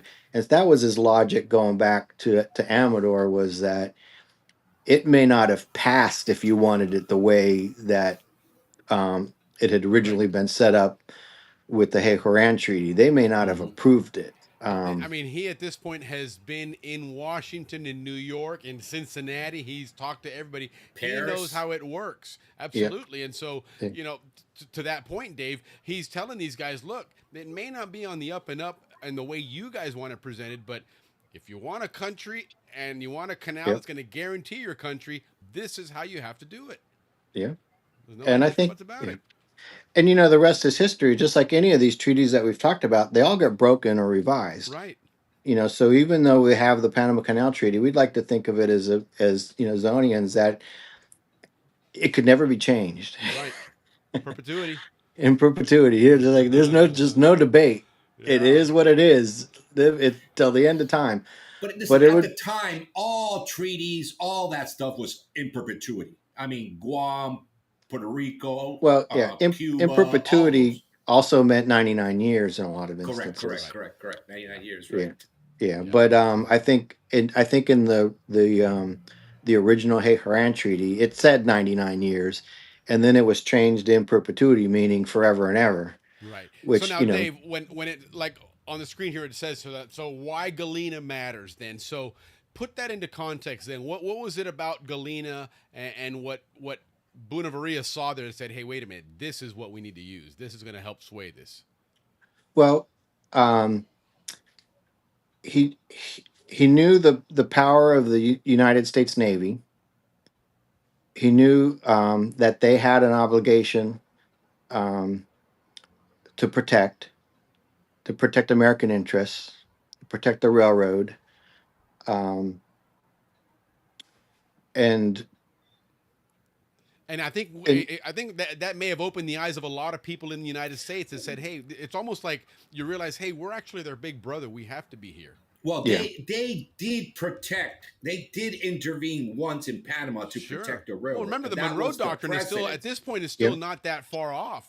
The and Monroe that was Doctrine that was the precedence that he saw that would guarantee that the United States would defend whatever treaty that they were going to do. So that was why Galena mattered so much. That they basically burned down. If you recall some of the maps that we've shown in the past of Cologne, right? There was like the part where the port is, the piers and stuff. That was the U.S. side, and then kind of like right in the middle, there was a dividing line, and then that was the Panama side. Yeah. And basically, when the town was burnt down, it was basically only the Panama side that burned down, and it probably was that on the American side, they had troops there, and maybe you didn't want to cross the troops, but the other thing, they might have had fire protection as well. Concrete buildings. But what I did read was that during those fires, the piers were burnt down, and that Dingler, there was a French engineer named Dingler, you might have heard us talk about a couple times. 2 weeks ago. He was expecting a new shipment of dredges and stuff to come in like that next day. Right. And they couldn't land them. They couldn't unload them because they didn't have any piers there. So it was a very big threat to stability and stuff not to have that. So but the Galena, there were like several hundred men on that ship, and they had Gatling guns, and they came ashore, and they squashed it, and basically they took um, the I guess it was the Colombians, but they took that rebel leader and they hung him right there on the railroad tracks. Here's And another real quick map of what you're talking about there. As you can see that layout of Cologne and Cristobal, and you have that divider there. It's a real interesting map I found recently that, as you can see on here, you have Cristobal. The new Cristobal is all the way up on the north corner of the map there. And then the old Cristobal, you see those piers there. But all that green area on the screen there, that's all Cologne. That's Panama. right. And back in the day, the piers were up like where the green is on the water. Right, correct.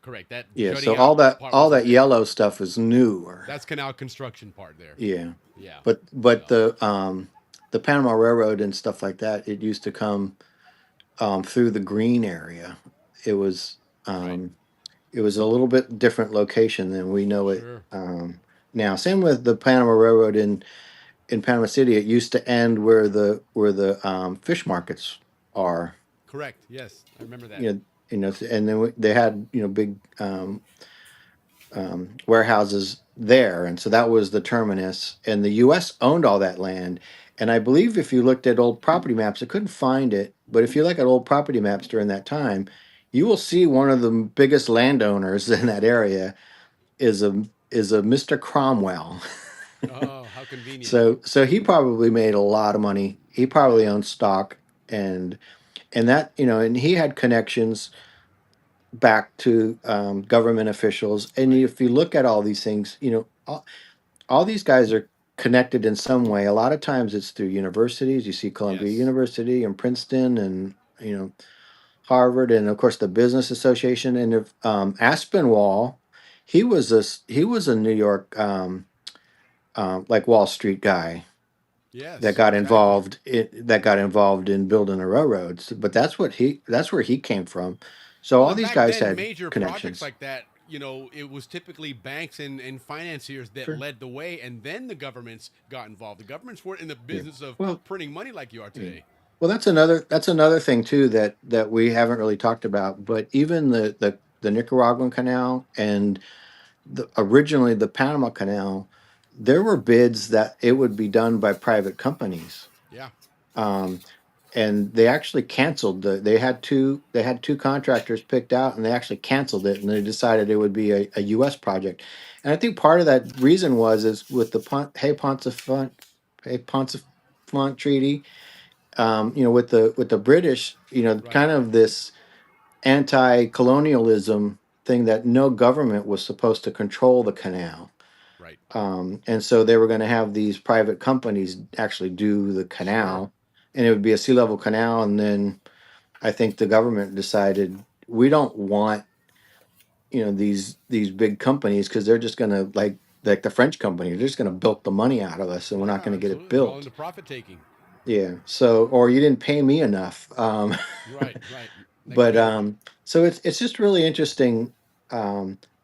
All these connections that have happened, and just like how do like just sitting in a train and the man next to you tells you, oh yeah, my boss can bankroll your canal project. Yeah, right. And then I'm going to a restaurant in Paris, and the man walks up and says, hey, guess what, I'm an engineer for the Nicaraguan Canal. That's almost another version of Manifest Destiny right there. Yeah. And you just think, was this planted? But how how do you know? I mean, but what would motivate what signal told you to talk to that person? Buenaventura just decide, I'm going to go out to eat in this restaurant this night at this time. Yeah. What if he just said, I'm just going to eat at home tonight? Or indeed. Hey, look, there's a street vendor, maybe I'll just get some monkey meat. This whole story is like that. The Panama Canal came together because of like all the stars aligned. Yeah, a series of coincidences. I mean, it was any one little thing could have gone just different. We're not here. All bets off. We wouldn't be here talking.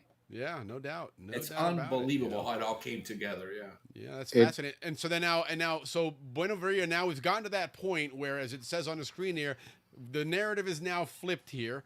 Okay, you got the engineering comparisons that you've been talking about. Obviously, the financial ones there. Let's talk about the media influence here that we're mentioning here, and then of course that volcano stamp scare, because that played a big role, as it turns out.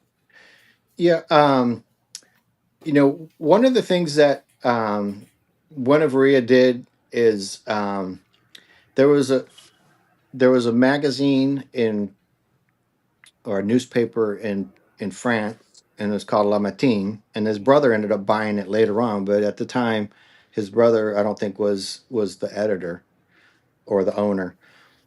He started writing articles about Panama and Nicaragua Canal, and he actually wrote a letter or like an editorial just before the Colombians were going to reject the Hague-Haran Treaty, and basically told them, look, you guys have either two choices. You're either going to make this deal, or you're going to lose the canal out to Nicaragua, and you're not going to get anything. Deal's going to be made.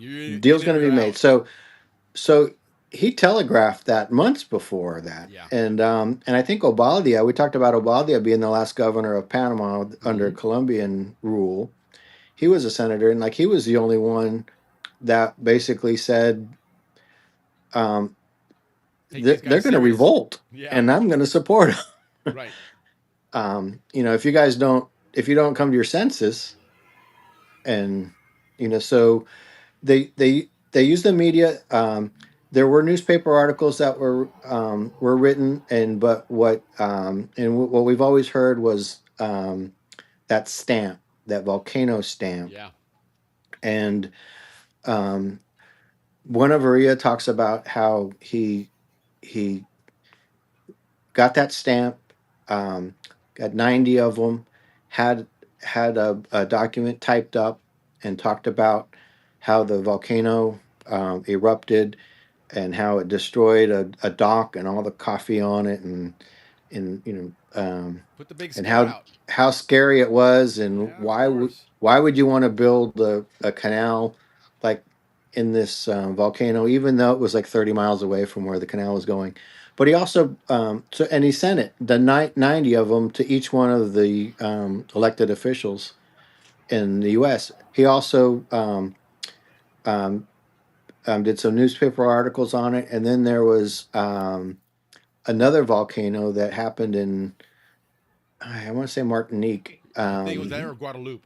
Guadeloupe. No, I think it was Martinique. You're right with Martinique. One of those two, yeah. Because you talked about that before. And it exploded, and 30,000 people died, and it was kind of like, hey, this is going to happen if you do Nicaragua. So he used that to to stoke fear, even though it was unrealistic fear. If you don't know, you don't know. Yep. Mount Pelée in Martinique, yes, 1902. Yep. And does it say 30,000 people? I closed the tab there, but yeah. Well, it was a devastating volcano. Yeah, it was a lot of people, and enough that it got people's attention. Yeah, exactly. So you could use it to justify. And the other part, he did all these cost-effective things. Like, number one, it's this much shorter.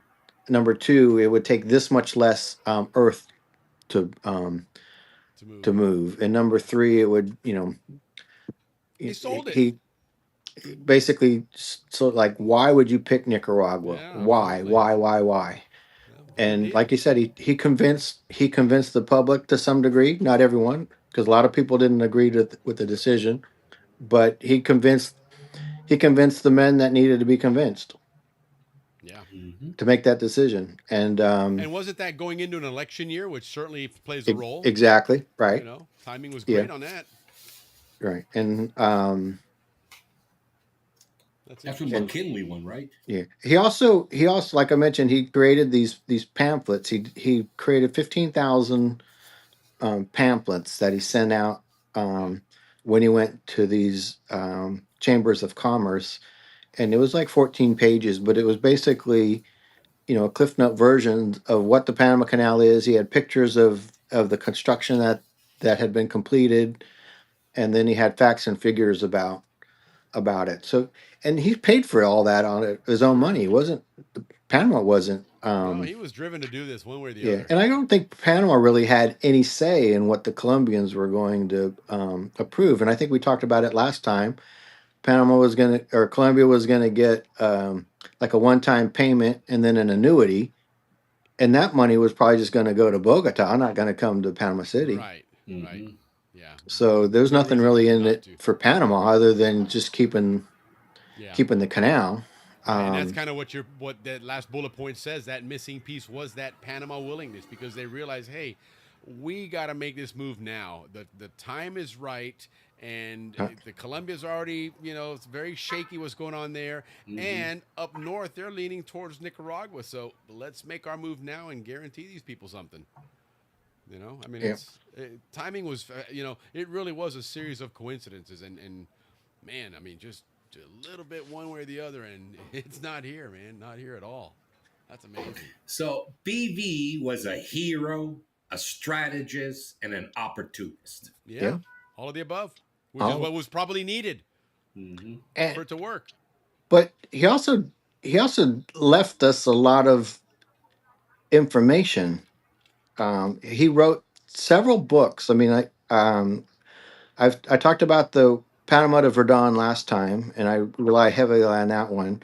But he also wrote this pamphlet in 1892 that he gave to like the emperor of Russia, and then he wrote a book in like 1914, and I can't remember the name of it. It's in French. Like history of the canal, like before and now type of thing. Right. And then I talked a little bit about this interview he did with the radio company in the late 30s, early 40s, 1940. Right. But he wrote a number of books that chronicle all that he went through to make this a reality, and his work was used a lot by the Americans. When you start looking at what they did, they picked up a lot of the techniques that he had started and then perfected them. Sure. But he he gave a roadmap, and I think you could probably be pretty confident that the U.S. used as much as they could. Sure, that was the foundation for their plans. Right, and then of course they scrapped the sea level canal idea pretty rapidly after that. But if you think about it, Dave, you mentioned this guy's an engineer, right? He went to engineering school, a prestigious engineering school. So he, as much as he's a cheerleader of this project and wants it to go, and he's talking to the money people and saying the right things to them, all of this is based on him having that engineering background and understanding this is feasible and this can be done and this is a way to do it and this is what you can get out of this. So, I mean, we think of an engineer as not somebody that would be involved in a sale of this monumentous size, but truth is, I think you needed somebody to understand what a canal endeavor was to be able to sell it properly. Yes, the size of that project, right? That's absolutely right. Who else would know that? Grand, exactly. Yeah. Sorry, my battery's going. But no, that's all right. The other thing that I read was that one of the members of the Isthmian Canal Commission had said that Buenaventura was such a champion, right, that they were going to name a 400-acre island in Lake Bohio after him. So I'm imagining that was Barro Colorado Island, and Lake Bohio is Gatun Lake, but it's in that area. It's in like the Bohio stretch. Interesting. So I haven't confirmed, that that's the island and stuff, but it's written that was said about Buenaventura by the member of this committee was that he was so instrumental in making this happen that they were going to respect him that way. Of course, that never happened, but he certainly was, man. And that's what's really amazing about this is that, He was for somebody that wasn't even there at the beginning, right? I mean, he Mhm. missed the whole first part of Yeah. that Well, epic failure, and he yet he championed it. You know, he was there in the beginning in that he was a boy, and that's what his life's ambition was to do, was to work on the Panama Canal. that's true though. You're right because the Suez Canal now had brought all that fame Yeah, to France, and he yeah. wanted some of that. And the next big canal is Panama. The Suez Canal got him interested in it, and then the Panama Canal. Um, that was what he was destined to go. And his professor at the school, when he told him he was going to resign and go to Panama, he's like, "Why do you want this desh with people? Half the people that Yeah, go there right. die." No And he kidding. was like, "The confident don't die, only the weak-minded die." Yes. Yeah. Yeah. And he actually contracted yellow fever right before he left. He didn't die of it. I think we've talked about where Wow. about a third died, a third Sure. got sick and recovered, and a third never got it. But So now, and so we can go ahead and wrap this up. Interesting things on the screen there because this is the first time that I ever heard about that Russian involvement. Right? We'd heard the German involvement, we'd heard obviously the French involvement certainly, but you know, Russia at that time, Russia. You think about Russia in the late 1800s, early 1900s was a country in a lot of turmoil. They had yep, that czar ruling things there. Outside of the ruling class, Russia was a very impoverished country, but it was a very large country. Even back mhm, then, Russia was a big country, and so they had ambitions. And it just was interesting that I never realized that, mhm. that in itself may have been the catalyst because again, Russia was a power, right? Russia was a power recognized even early on. Napoleon Yeah, and the French went after these yeah, guys, man. well, yeah. And the French, the Germans, the English, they were all after each other. Yeah, absolutely. They were all trying to outdo each other, They were. and They would run out of territory in Africa. Asia was pretty much already completed, and this was the one region left. And it really was the one prize that would surpass all the other prizes. If you yeah, get and that it. territory Yeah. of Panama, you're golden. And I think to some degree the French president and then the Russian emperor were thinking, "Hey, this will make us relevant again. That Yeah, everything in the Western Hemisphere will have to go through us." yeah. Yeah, guys, I No, found that Russian prince's name. I might pronounce it wrong, but I'll spell it in a minute. Yeah, Tatishev. Tatashev. Yeah, yes, something Tatashev. like that. yes. Okay, That's right it. on. Tatishev. Yeah, Yeah. that's interesting there. Okay, so then now the next thing here. What are our thoughts on Bunavaria? Is he a hero? Is he There an you go. opportunist? Or is he a strategist? I'm going with all three. Oh yeah, or D, all of the above, right? Or all the above, I for I think sure. he's someone that we should talk about more. Yeah, I It's think so. surprising that he's not a bigger hero in Panama than like I believe he should be. Well, I mean, except for giving away your sovereignty, I mean, Yeah. I It's guess so. funny that, Yeah. that they look at that and say that his move there, we didn't like it, but at the end of the day, his move gave them a country. yeah. They just don't like That's the way my he went opinion. about Yeah. it. Well, But yeah, and then I think if you start looking at the history, it wasn't that long afterwards where they were voicing their opposition to that treaty language. It wasn't true. just didn't happen in the '60s. Yeah, no, you're right. You're right. They They got a country, but they think they could have gotten a better deal. Well, guys, at the end of the day, 100 guys voted on it. 98 said yes. Right. 2 said no. That's true. Very Mhm. true. Very true. Very true. Yeah. So now, did CZ schools teach that Galena incident? Negative.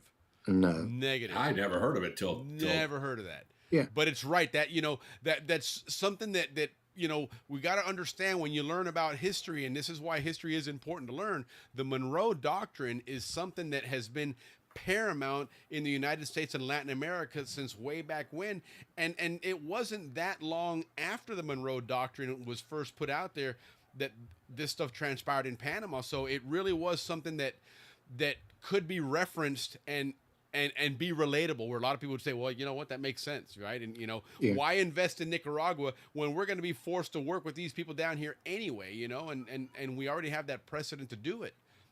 You've got a railroad Yeah. there, which is the most important company in the Yeah. world at one point.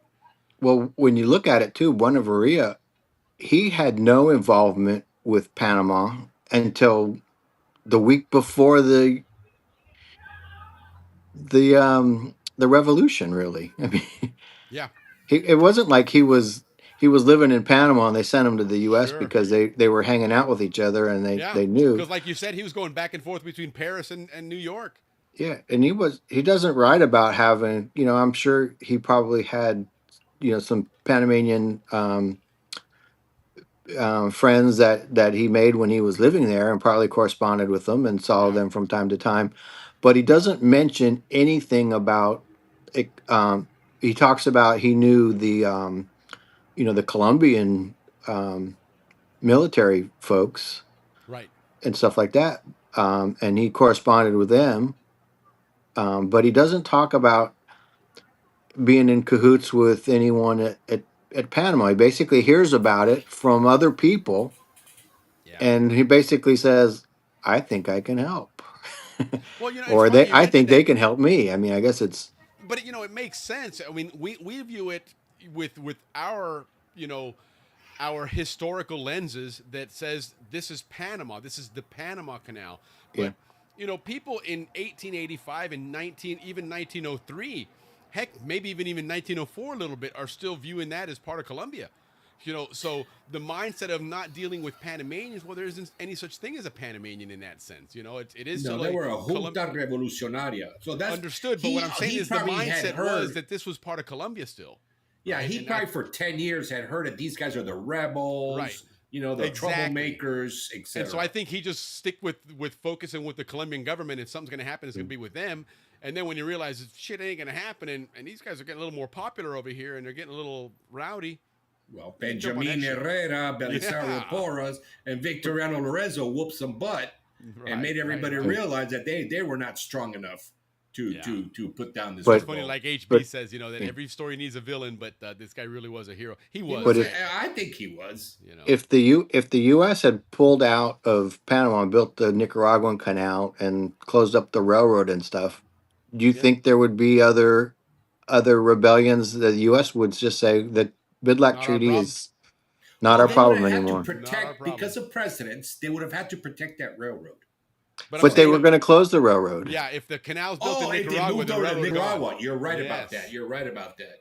So they It's would have just had a no rebel reason to province stay of there. Colombia's. Yeah, that's a great They would have point. said, we don't need transit across the isthmus anymore. We've got our other isthmus. Heck no, Yeah. absolutely. Hey guys, I did a little research on who Team Panama was at that time.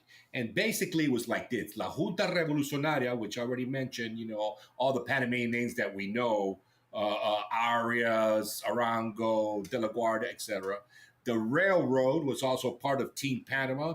Yeah. General Huertas was definitely part of Team Panama. Governor All right. Ovaldia was also Team Panama. And a large civic network known as the Liberal Civic Network, which included that military force as well as civic elite component, which A lot of the controlled merchants. Well, The that would explain merchants. why they call that part of the French Plaza Huertas Way. Yeah. If he was a team leader.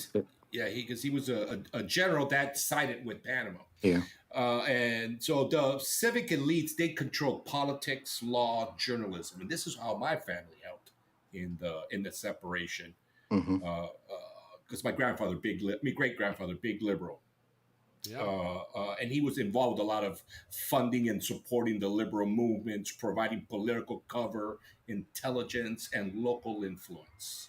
All this is from ChatGPT, by the way. Thanks a lot, Willie, for turning me on to that. Yeah, that was a lot of fun. It's there's a new feature on the Chat GPT that allows you to do some group collaborating, and we've been actually working on that for this presentation.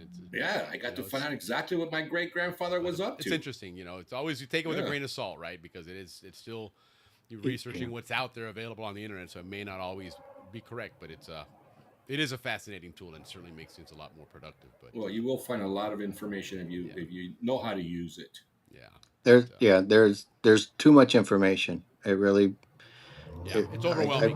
The trick is Yeah. how to talk to it, and you got to know. For Yeah. example, one of the things, guys, and we're not going to get into an AI tech show here, but it's how you ask the question, right? Oftentimes, if you want to really get some really good research on something out of ChatGPT, make it that expert before it starts. Tell it, say, you're going to be a historian on Panama. You know about this and that. Now, tell me the following. Because now it starts using that context to do its research, and you get a lot more effective of responses. But hey, that's for another day. That's for the Great Tech story, Channel. man. It's Shit, this was a the really best fascinating story for sure. I would say the best of the year. Even though I think Dave's so. stories are all dynamite, but this one was. Well, You made me do this without any notes, though. That's the thing. We did. We kind of switched gears on this a little it's bit. because we're doing a new format, by the way. Yeah. But I'll tell you what. That being I liked said, it. Dave, you did a great job because at one awesome, point I'm Dave, like, okay, are we on the right slide here? And you know what? All of a sudden, oh yeah, that's exactly where we wanted to be. So. I couldn't see any slides. I tried once or twice, but I couldn't do both. No, it's all good, man. But it was, again, the information is fascinating, and this is one that Ricky and I have been talking about for a while. Is what was going on behind the scenes, because the story has always been that Panama wanted independence, United States wanted a canal, Colombia said, "Oh, never mind." United States said, "Okay, Panama, let's go." But dude, that was in a move way before that. So many things happening, and it all just came together, man. I mean, and one of Maria's, talking to McKinley because McKinley was assassinated, and that's how TR became president. Yep. So he was working with that. But I find really fascinating that John Hay was President Lincoln's personal secretary way back then. It's like, holy cow, man! I mean, what? That's just to me. That's just kind of interesting. You never hear about like these. He's Secretary of State, but you don't you hear the name, but you don't really know who these people are or what they with did. This movement here. Exactly. But I mean, those are and two different eras in presidents and governments and countries for that matter. There's even one of the players in the New York scene is the man that owned Baldwin Piano Company. I can't remember his last name because I don't have my notes. But how many people do you know have Baldwin pianos? Did you know that there was a Panama Canal Zone linkage there? Go figure. Isn't that amazing? It's everywhere, man. A zone it's just that's again the special thing about the canal zone and being a Zonian is it is so much influence. Go ahead, Ricky. Go ahead, hit that button, man. Ricky and I are clicking each other away here. We're canceling each other out. But no, listen, Dave. I know hi to Pat because I was saying hi to Pat all night. Hey, Pat. Hey, Pat. Go Pack. Go Pat. There you go. Listen, hey, he made the trip up there. I know. I saw that. Man. Yeah. Cool, man. We got to have him on to talk about that one day, man. They've got that Vikings, whatever you want to call it, the Vikings mobile, I guess it is, but it's really cool, man. Pat is quite the Minnesota Vikings fan. I know Lee Solin has always been a Vikings fan, but Pat is a Vikings fan. I know. I have a cousin too that's a big Vikings fan. I don't know where that came from, but yeah. That's funny. One of those teams that has always been one of the original, those NFL pedigree teams, back in the 70s that Frank Tarkenton. Man, that whole experience of going out there and being in that super cold and yes. My first NFL game was watching the Minnesota Vikings up. They were in Bloomington, Minnesota at that time. No dome, cold as crap. But Frank Tarkenton was quarterbacking. Right. So and now they had what's the most famous Vikings play in history?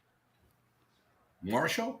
Yes, it has to be Jim Marshall going the wrong way. Mm-hmm. Picked up the ball and he ran, and it's funny because he's playing against the 49ers and there's a 49er playing running next to him. He thinks like he's outrunning the guy. He's running, man, and he gets to the end zone, he throws the ball away. They realize, man, you ran the wrong way, dude. He ran like 60 yards, man, and ended up being a safety for the other team or something, I think it was. But yeah, that's pretty funny. Very, very funny stuff there. So anyway, listen, Dave, thanks again. I know that there was a lot of moving parts into this one, especially putting it together the last couple of days. But as usual, man, you're a champ. The information you throw at us is just spot on. Tonight was the best. Thank you so much. I'm looking forward to the next ones.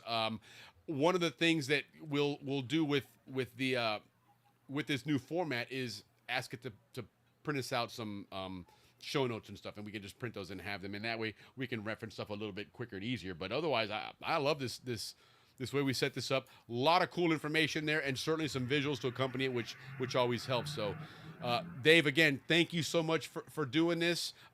Looking forward to January, some new information and all the January 2nd, actually, Canal's own history. I won't be able to talk about it this month, but just remember December, just cause. Yes. Yep, Just Cause is right around the corner. It's a couple of weeks from now is that anniversary. And the giving and the turning the canal over. Yeah, these are sad months. Then after that, January 9th. So yeah, we've got some. This is a period of some, well, you consider, I guess, some Solemn. Zonian turmoil is what you could call it, right?